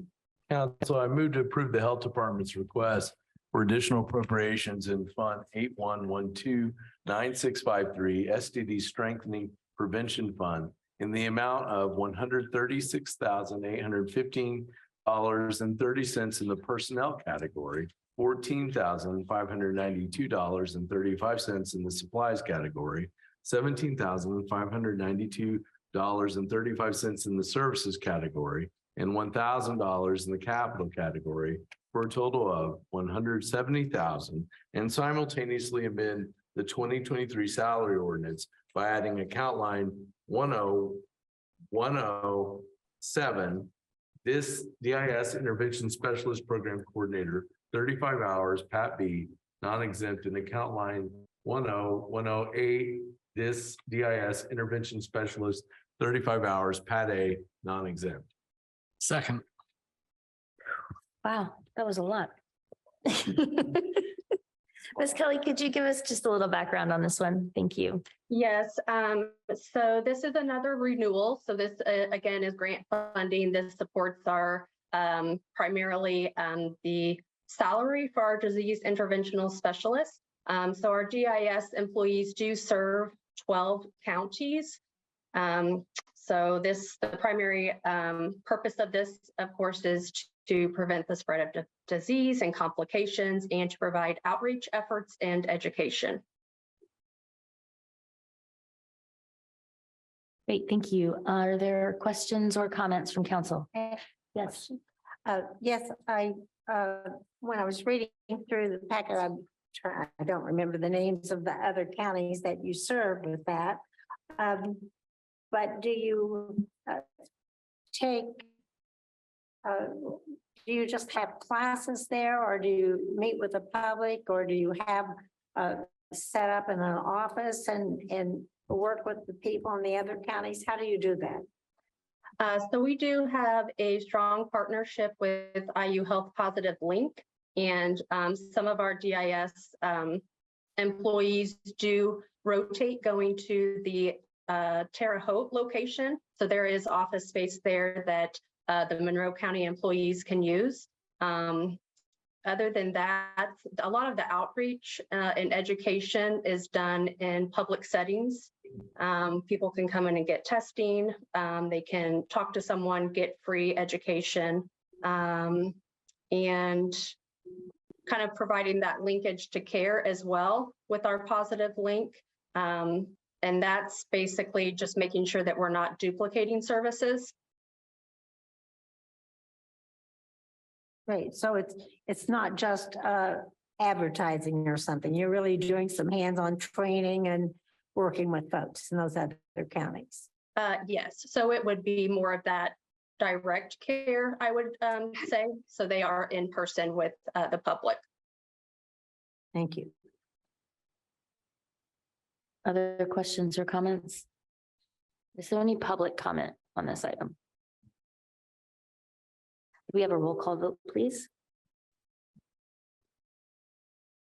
Counselor Iverson, Yes. Counselor McKim, Yes. Counselor Hawk, Yes. Counselor Munson, Yes. Counselor Deckard, Yes. Counselor Wiltz, Yes, Counselor Crossley. Yes. Motion passed unanimous. thank you. And our next item is item, what are we on? D. D. Council, I move to approve the Health Department's request for additional appropriations in Fund 81809623, Disease Intervention STD, in the amount of $80,180.40 in the personnel category, $14,592.35 in the supplies category, $21,788.80 in the services category, and $1,000 in the capital category, for a total of $121,758, and simultaneously amend the 2023 salary by adding account line 10107, DIS Intervention Specialist Program Coordinator, 35 hours, Pat B, non-exempt, and account line 10108, DIS Intervention Specialist, 35 hours, Pat A, non-exempt. Second. Ms. Kelly, this seems like a similar program perhaps to the last one? Yes, so this is similar, and I do just want to make sure that I don't need to make a request to change the amount for the other supplies. Okay. We had that corrected, Okay. Ms. I believe. The error was found after the agenda was already put out. I So see. we have approved the motion as it was presented on the agenda. So we need to change the other supplies to $18,788.80. Let me take a crack at it if I could. Council, I moved to amend my previous motion for line 20011 other supplies to $18,788.80. Second. It didn't change the overall grand total. It was a typo. Great. Good to know. All in favor of this amended motion, please say aye. Aye. Opposed? Thank you. Motion passes or amendment passes. Are there, well, did you want to say anything about this particular grant? So this is basically funding the same efforts as the previous grant award. They basically just give it to us in two separate awards. I do want to mention that we have only received the award letters for these. I have not received the actual contracts or executed contracts. So I will be taking those to the commissioners for signature, and then we'll be able to update the council after that is completed. Okay. Yes. Okay, in regards to Senate Bill 4, where we have to approve already committing so much money into the health department. Will any of this count toward that? Or will it, just because it's a grant, it won't cover that percent that we have to cover to qualify? Well, so I believe from my understanding, some of this is going to be tied to these services that are actually going to be part of the required services for those who opt into the program. So I have asked whether this will impact the grant funds that we can apply for and receive. I have been told that no, that it will not impact that. But we do believe that some of this money will be sort of packaged into the money coming directly from the state. We do not have the up-to-date calculator that's supposed to be getting sent back out that will give us a better idea of what that actual kind of bucket or pot of money is that we should be expecting based upon our population size and then the services that we are providing. And the reason why I'm asking some of these questions is I see that we have some payroll covered in this. And so since we don't know what's going on at the state, if they only have a finite amount of money and they determine they're going to use that money to pass out to the different health departments that want to opt in, are they going to be taking that money that they need to do that as rather than sending grants out? So I hope that you are making certain that people that take these jobs understand it's totally grant. If that grant goes away, there's no guarantee that that job is still going to be there. I mean, it will all be tied to whatever the finances. This is true. Yes, we certainly hope that that does not happen, but that has been a concern that I have addressed at a few of the state meetings that I have attended. And it is something that we do discuss with everyone who works under a grant, that they are aware of it from the start and throughout the entire grant cycle. Thank you. Other questions or comments? Any public comment? All right, could we have a roll call vote on this one, please? Counselor Munson, Yes. Counselor McKim, Yes. Counselor Crossley, Yes. Counselor Wiltz, Yes. Counselor Hawk, Yes. Counselor Iverson, Yes. Counselor Deckard. Yes. Motion passed unanimous. Thank you. Thank you. Madam President, I need to leave to go pick up a daughter. My wife is away for work this week. Yep, Thank you. absolutely. My Yeah, apologies. take care.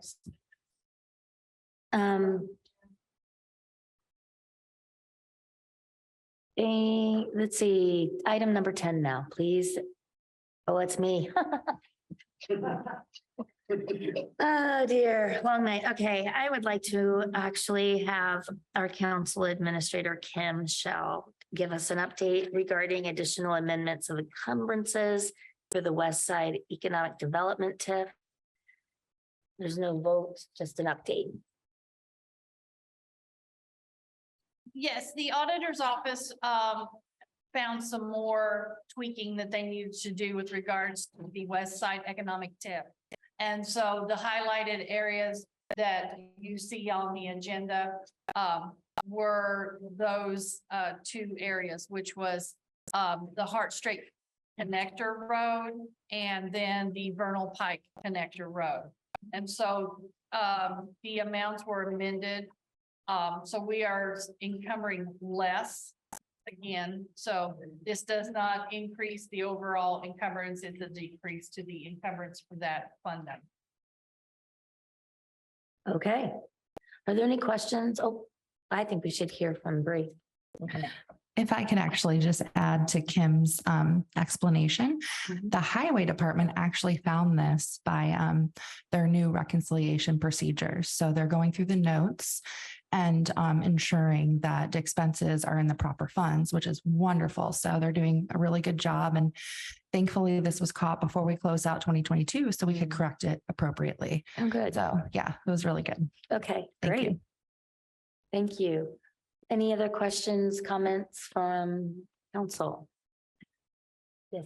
That highway department's always on top of their budgets, so we work well together. Good. Okay, thank you for the update. We'll go ahead and move to item B then. Council, I move to approve the request to amend resolution 2023-2, a policy recognizing knowledge, skills, and abilities for highly qualified applicants, and simultaneously amend the 2023 salary ordinance KSA language. Second. Okay. I have a question. Okay. So what is being presented to the council is the KSA policy. This policy was provided to council and discussed in part at the February work session. The policy presented tonight has several revisions that can be summarized in the following 4 categories. There's the addition of a transfer policy, clarification between a KSA and years of service, clarification on the approval process, and clarification on whom the policy applies to. And so that's basically the overall summary. Hey, I like that. Just clarification. Well, we've already looked at this a couple of times now, and so I kind of felt like it was not necessary to go through line by line. But do you have a question? Right, I mean, we've spent a lot of money on the classification so that we know what they're classified at. So I guess I really think a lot of this should say, if they have let's pick up whatever your classification is, and you're working one department, and you'll go to another department and with the same exact classification, I do not think they have to jump through a zillion hoops to do it.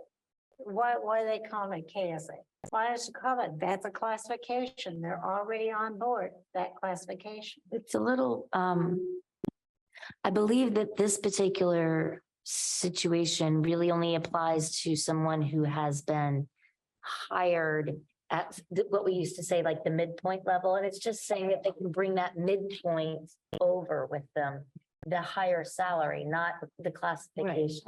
Right, but as you know, there was if you're hired in and you're going to go to another department and you're already at a certain classification, there should be no disagreement about whether or not if you had 2 years in or 3 years in. If you were hired in at an 8-year, then the department they're moving to, if they know that they are going to take over an 8-year, let's say they hadn't even been hired in an 8-year, they just hit an 8-year. That new department that they might want to move to, they know how many years they have in. If they think they can't work that out in their budget, that'll be between the two of them. It would seem to me, if I looked at my budget, I thought I couldn't afford to have someone who already had 70 years experience with the same classification. And if the person still wanted to move over at a lower rate, then they could let us know, but that would be between them to negotiate. And I think it But is. I mean, this is only applying to someone who hasn't worked 8 years, but was hired at the 8 year. And it was specific to a job description and someone reviewing that and saying, yes, they meet these See, skills and the knowledge. person that was going to move over was not hired in at the 8 year. They weren't hired. The thing that triggered the changes? Yeah, I don't think, They the department they were moving to wanted them to move over at an 8 year, but that's not where they were. So then they were being told, no, you can't do the 8 year. So they assumed, well, we could at least do The 3. whatever the classification was at that time. For the 3 year. And then they were being told, no, they couldn't.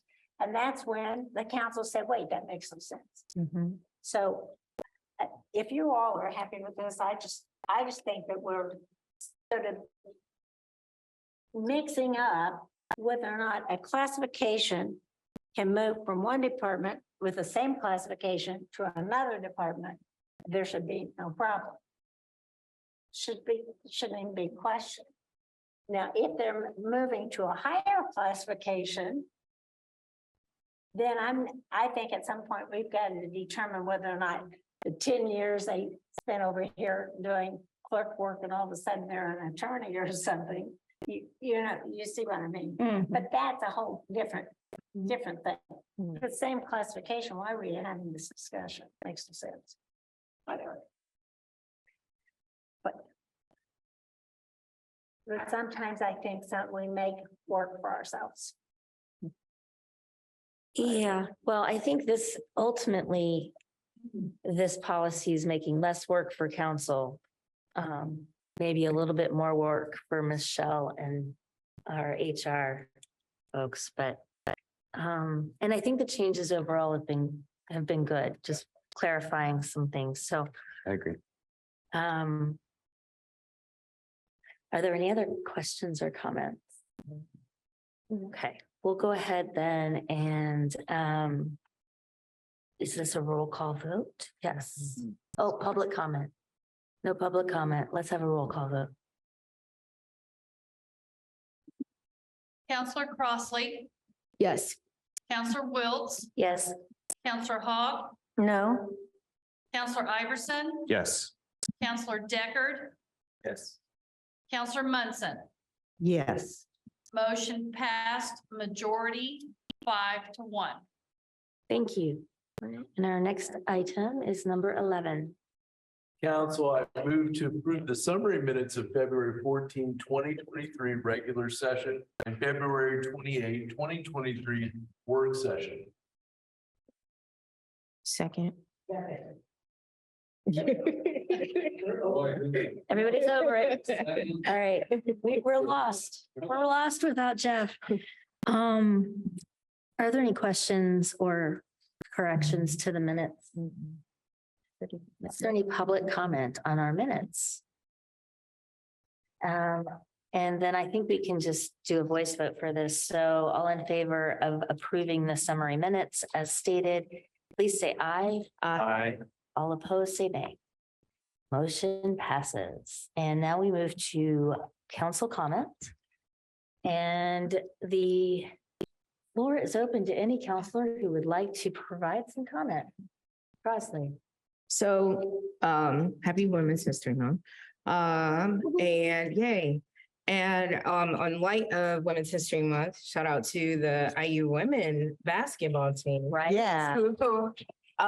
It's phenomenal. We've been going, my family and I have been going to those games since our oldest was 3 and she's almost 16. And we've seen them win one game out of the entire season. And so to see them be able to get this far and be the #1 seed, and we get to see them here at Assembly Hall Saturday at 11:30 if people can go. And if you are able and in town to go, please go support. And also we can shout out the men too. But I just want to really say it's been a pleasure to see the women go as far. So I also want to address some of the things that have been said today. And I do want to say to my council colleagues, especially you, President Wilkes, I appreciate what you said earlier. I appreciate that. That's all I'm gonna say. I'm gonna look at you and I'm gonna not look at you. So I'm gonna say thank you. I appreciate that. So I am gonna address, I wrote some stuff down because I want to make sure that I keep my thoughts clear and stick to the task at hand. But I want to address, I was recently made aware of an online clip that was taken from our Criminal Justice Response Committee last week. It was a 3-minute clip.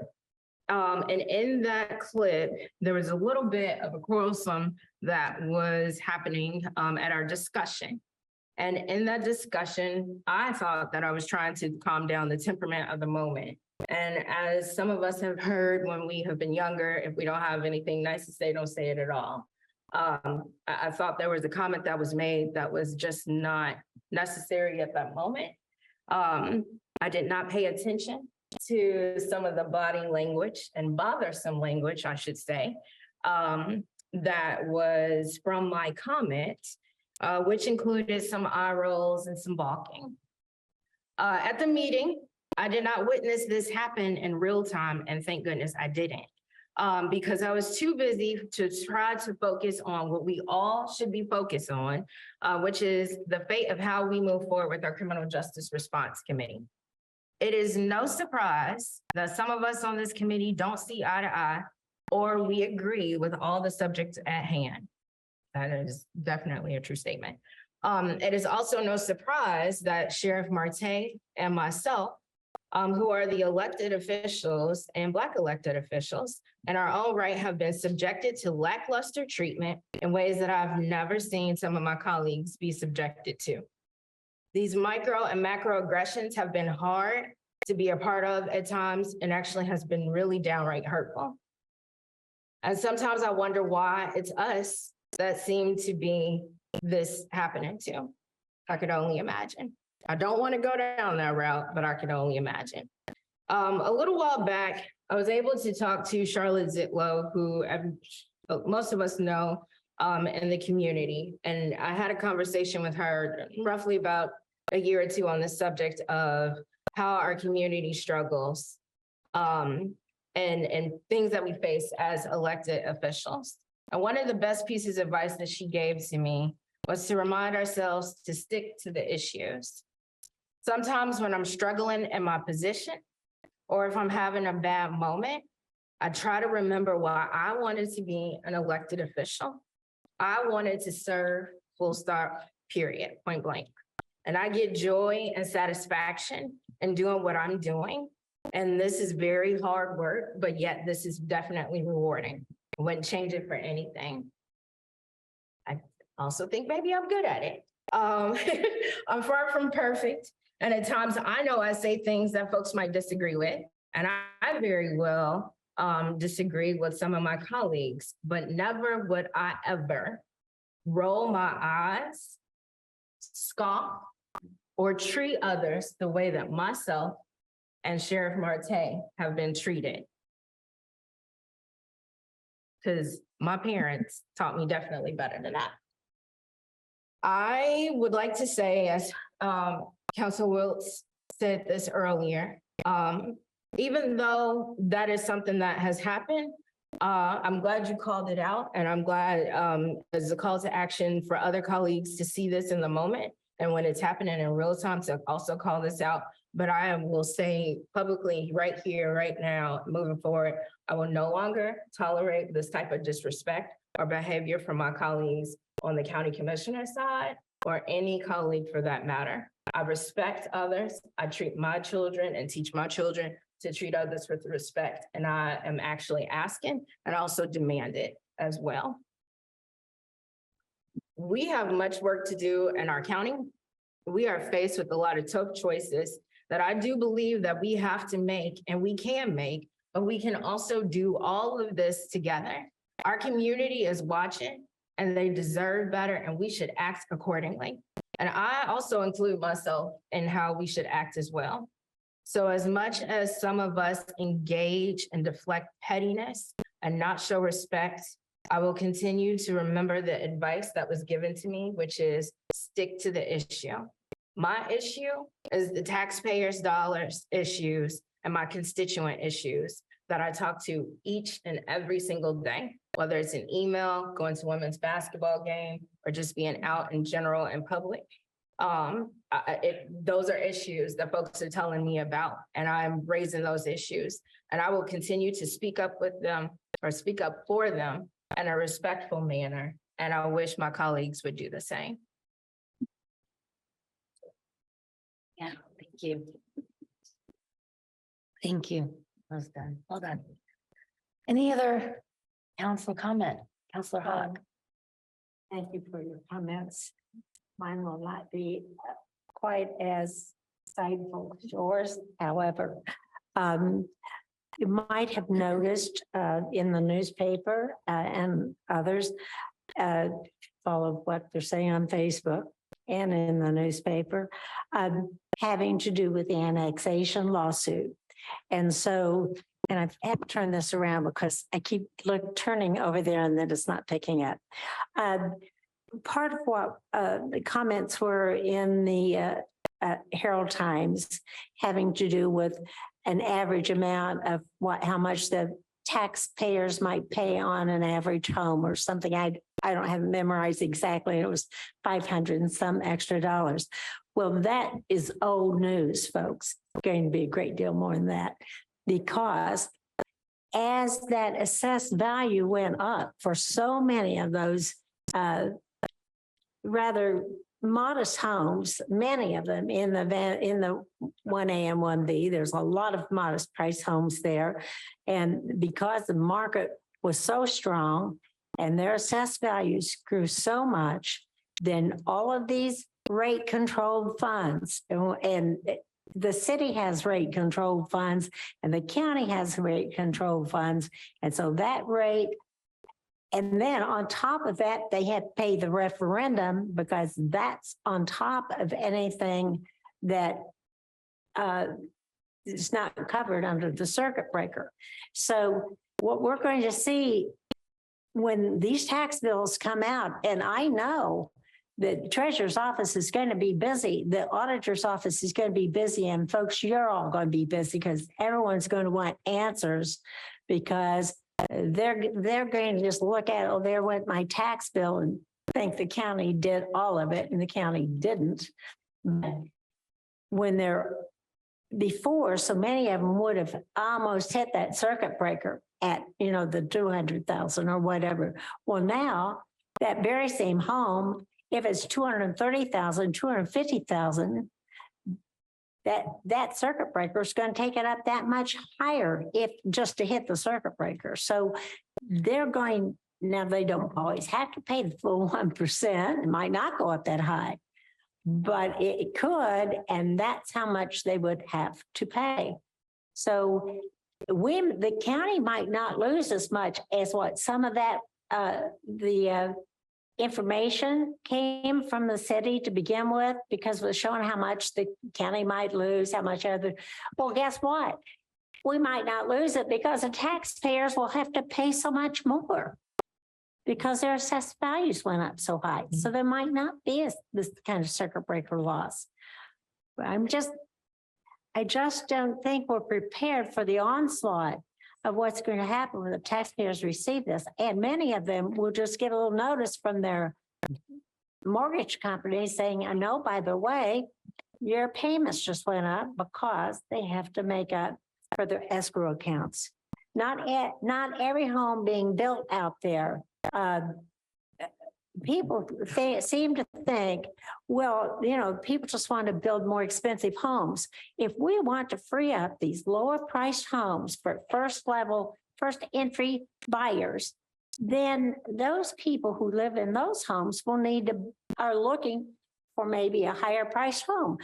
If we would allow those homes to be built as well, that really affects these lower priced homes so that our entry level people have a place to live.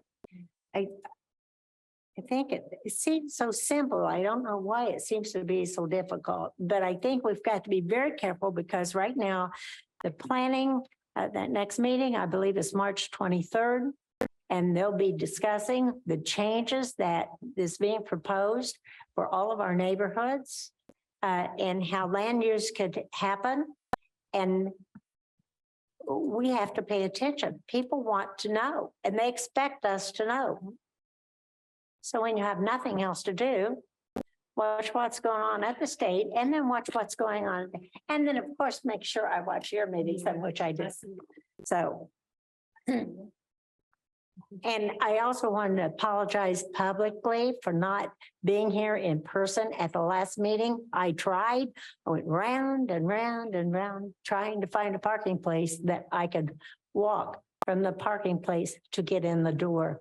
And because of my disability, I have Meniere's, in case anybody home's watching, that's why I stagger around.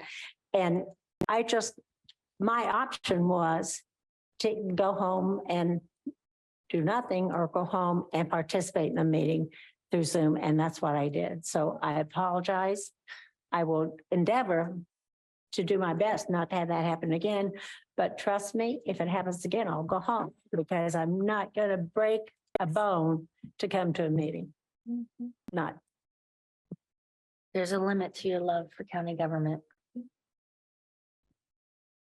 Yeah, you're right. I didn't think so, but I believe it. I was waiting because I was like, did she know I was just joking with her? Or any other, yes. All right, before I get to my prepared comments, I want to recognize something profound that Madam President Wilt said earlier today, is that for many of us, keeping the peace is a learned behavior. And I have had a lot of coffees since CJRC started with people telling me that I need to do better. And I think they're right. The meetings have not been going well. And I wanted to acknowledge that first point. The second point that I want to acknowledge is something that I've said in private, but I want to say it very publicly. Councilmember Crossley, you should always speak your mind. You should bring your full self to these meetings. And I think the time is well past for us to have your back. And I certainly think that you're going to continue to see people stepping up and doing the right thing as we move forward. If I could then pivot to my remarks for this evening. If you have been listening to the national news, you've heard that the inflation rate is now 6%. While significantly lower than previous periods, that's still high. But locally, I think there's a different story. The economic indicators that we have used in Monroe County have been strong. And those are the demand for food and beverage, and the innkeeper's revenue remains noticeably resilient. But the new metric I want to introduce tonight, in addition to those two, is cookies. And I don't mean the tracking software on your internet browser. I mean, oh yes, the delicious, indulgent Girl Scout cookie. The 2023 cookie season just came to an end. All right, there's multiple of us here who have sold Girl Scout cookies over the past couple of months. And the reason I think this is an economic indicator is, get this. The demand for these delicious cookies was so high in Indiana that it amounts to one package for every single household statewide. That's how many cookies the girls of our state sold. Now, that's a lot of cookies. And so on this Women's History Month, I want to send congratulations to every single one of those girl entrepreneurs. They have been doing their work to enrich girls' lives since 1912. That's amazing. So my message to all the girls out there and the former Girl Scouts who are now women is that you are a part of our diversified and amazing community. Thank you. And all of the Girl Scout leaders, Brownie leaders. That's right. And humbly, if I could add the cookie dads. Yeah.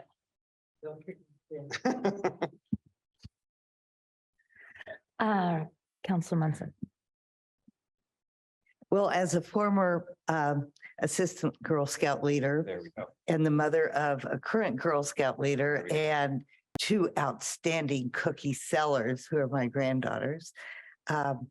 Thank you, Peter Iverson, for your acknowledgement. I think that's really important. I have an announcement to make on behalf of your at-large county council members, Trent Decker, Jeff McKim, and myself. And that is, we have decided to hold another listening meeting for our constituents, but a special one, inviting special guests. And there really is no shortage of hot topics in our community. But it was very easy to identify the hottest. We invited Sheriff Ruben Marte, Chief Deputy Phil Parker, and Jail Commander Kyle Gibbons to join us at this listening meeting so that everybody could hear questions from the public and so the public could get more answers. And of course, they immediately responded positively, which we are very thrilled about. So this meeting will be held April 1st. Now, don't tell me that's April Fool's Day because we're very smart about this. It'll be between 12 o'clock and 1 o'clock at the Monroe County Public Library downtown in room 2A. And for the people who can't get there, it will also be on Zoom. The Zoom link will be on the Monroe County meeting calendar. It will also be on the County Council webpage. And we'll probably put it on our Facebook pages as well, put an announcement there.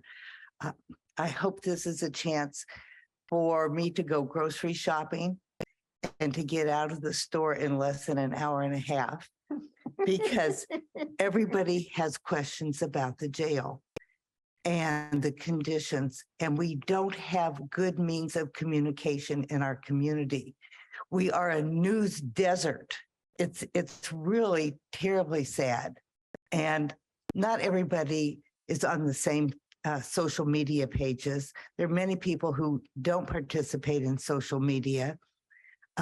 We don't really have a newspaper that gets out to people. Even if you subscribe to it, it doesn't arrive very often. And thank heavens for some of our local media like the B Square Beacon, but not everybody even knows about this wonderful local news. And that doesn't cover more than one reporter can cover. So we're just wanting to do our part and see if this helps the public understand the changes that have been made at the jail and the good things that are happening in our community.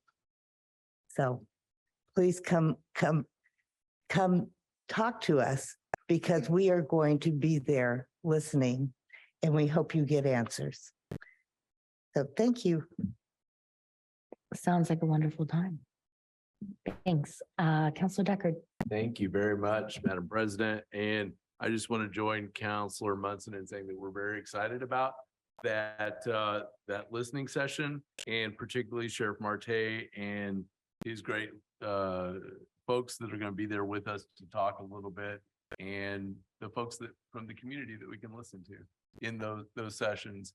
And I want to throw this kind of out in the spirit of public engagement. Sometimes the courthouse cannot be, as much as we all get used to being here, seeing it, et cetera, or seeing it on cats or what have you. For members of the public, sometimes that can be a little bit foreboding.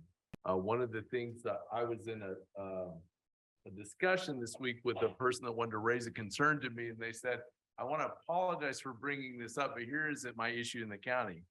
And the apology is not ever necessary with any elected official because that is what we're here to serve. Now, look, we might have a little frown on our face because we got to figure something out. We've not figured it out yet before you told us. But every elected official in county or city government or town government or township or beyond us outside this county, really that person works for you and should be accessible to you. So on our end, I can't promise for the others how they'll do it, but you can always go visit the council's web page. You will see our email addresses. You can always reach out that way and get in touch with us on any issue that is of your mind. I often learn more outside the courthouse than necessarily in the courthouse in the course of our duties, which when we were meeting remotely during the pandemic, that's what made our life so hard because we were not able to be out there. The other form of public engagement I want to remind folks about, and pardon me for saying folks all the time, but I'm used to doing it, is your right to vote. And I want to do this. The clerk's not here to do it, but I think it's always a good reminder to folks that we are in, for those that live in the town of Ellisville, city of Bloomington, we are in an election year. And if you're not sure where you live and what what your status, you can visit indianavoters.com and look all of that up. When I was in high school, I was so angry that I could not vote in the city election. If I'd had indianavoters.com, I'd known it, right? So you can go to that, check your status. Reminder, you can vote if you're a U.S. citizen and a resident of Indiana, at least 18 years of age, not currently in prison after being convicted of a crime. That's Indiana law. We don't set that. And if you've lived in the precinct where you vote for at least 30 days, if you're unsure on any of that, go to indianavoters.com, visit the state election page, or call our clerk's office. I know they will be happy to help you with that. The key though is all this is that really this is about the people of the county and their engagement. So if you're contacting us, whatever you're doing. And then the last thing I'll just say for every elected official, I think we've always got to kind of go out there and know that there's folks that do look at this building, do look at these processes, and they get overwhelmed. I'm always amazed. Councilor Hawk was talking about the annexation process. My biggest frustration with annexation is the following. Understanding that takes research and study and knowledge that I don't think there's anyone, unless they're getting paid to do it, will actually know.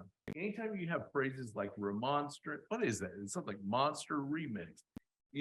Why can't we have things more simpler? Well, that'd be a good discussion for our legislators. Why can't people vote before annexation is decided so you could poll and they decide it instead of pitting communities against communities? And so often wisdom comes from public input on things like that make no sense except for someone in Indianapolis or Washington that designed it in a weird way. Let's try to open the lines for that. All right, that's my soapbox. Thank you very much. Lovely. Is that everyone? Sure. I said my piece earlier and I meant it. Darn it. I'm just going to let us all go home for the evening. So this meeting is adjourned.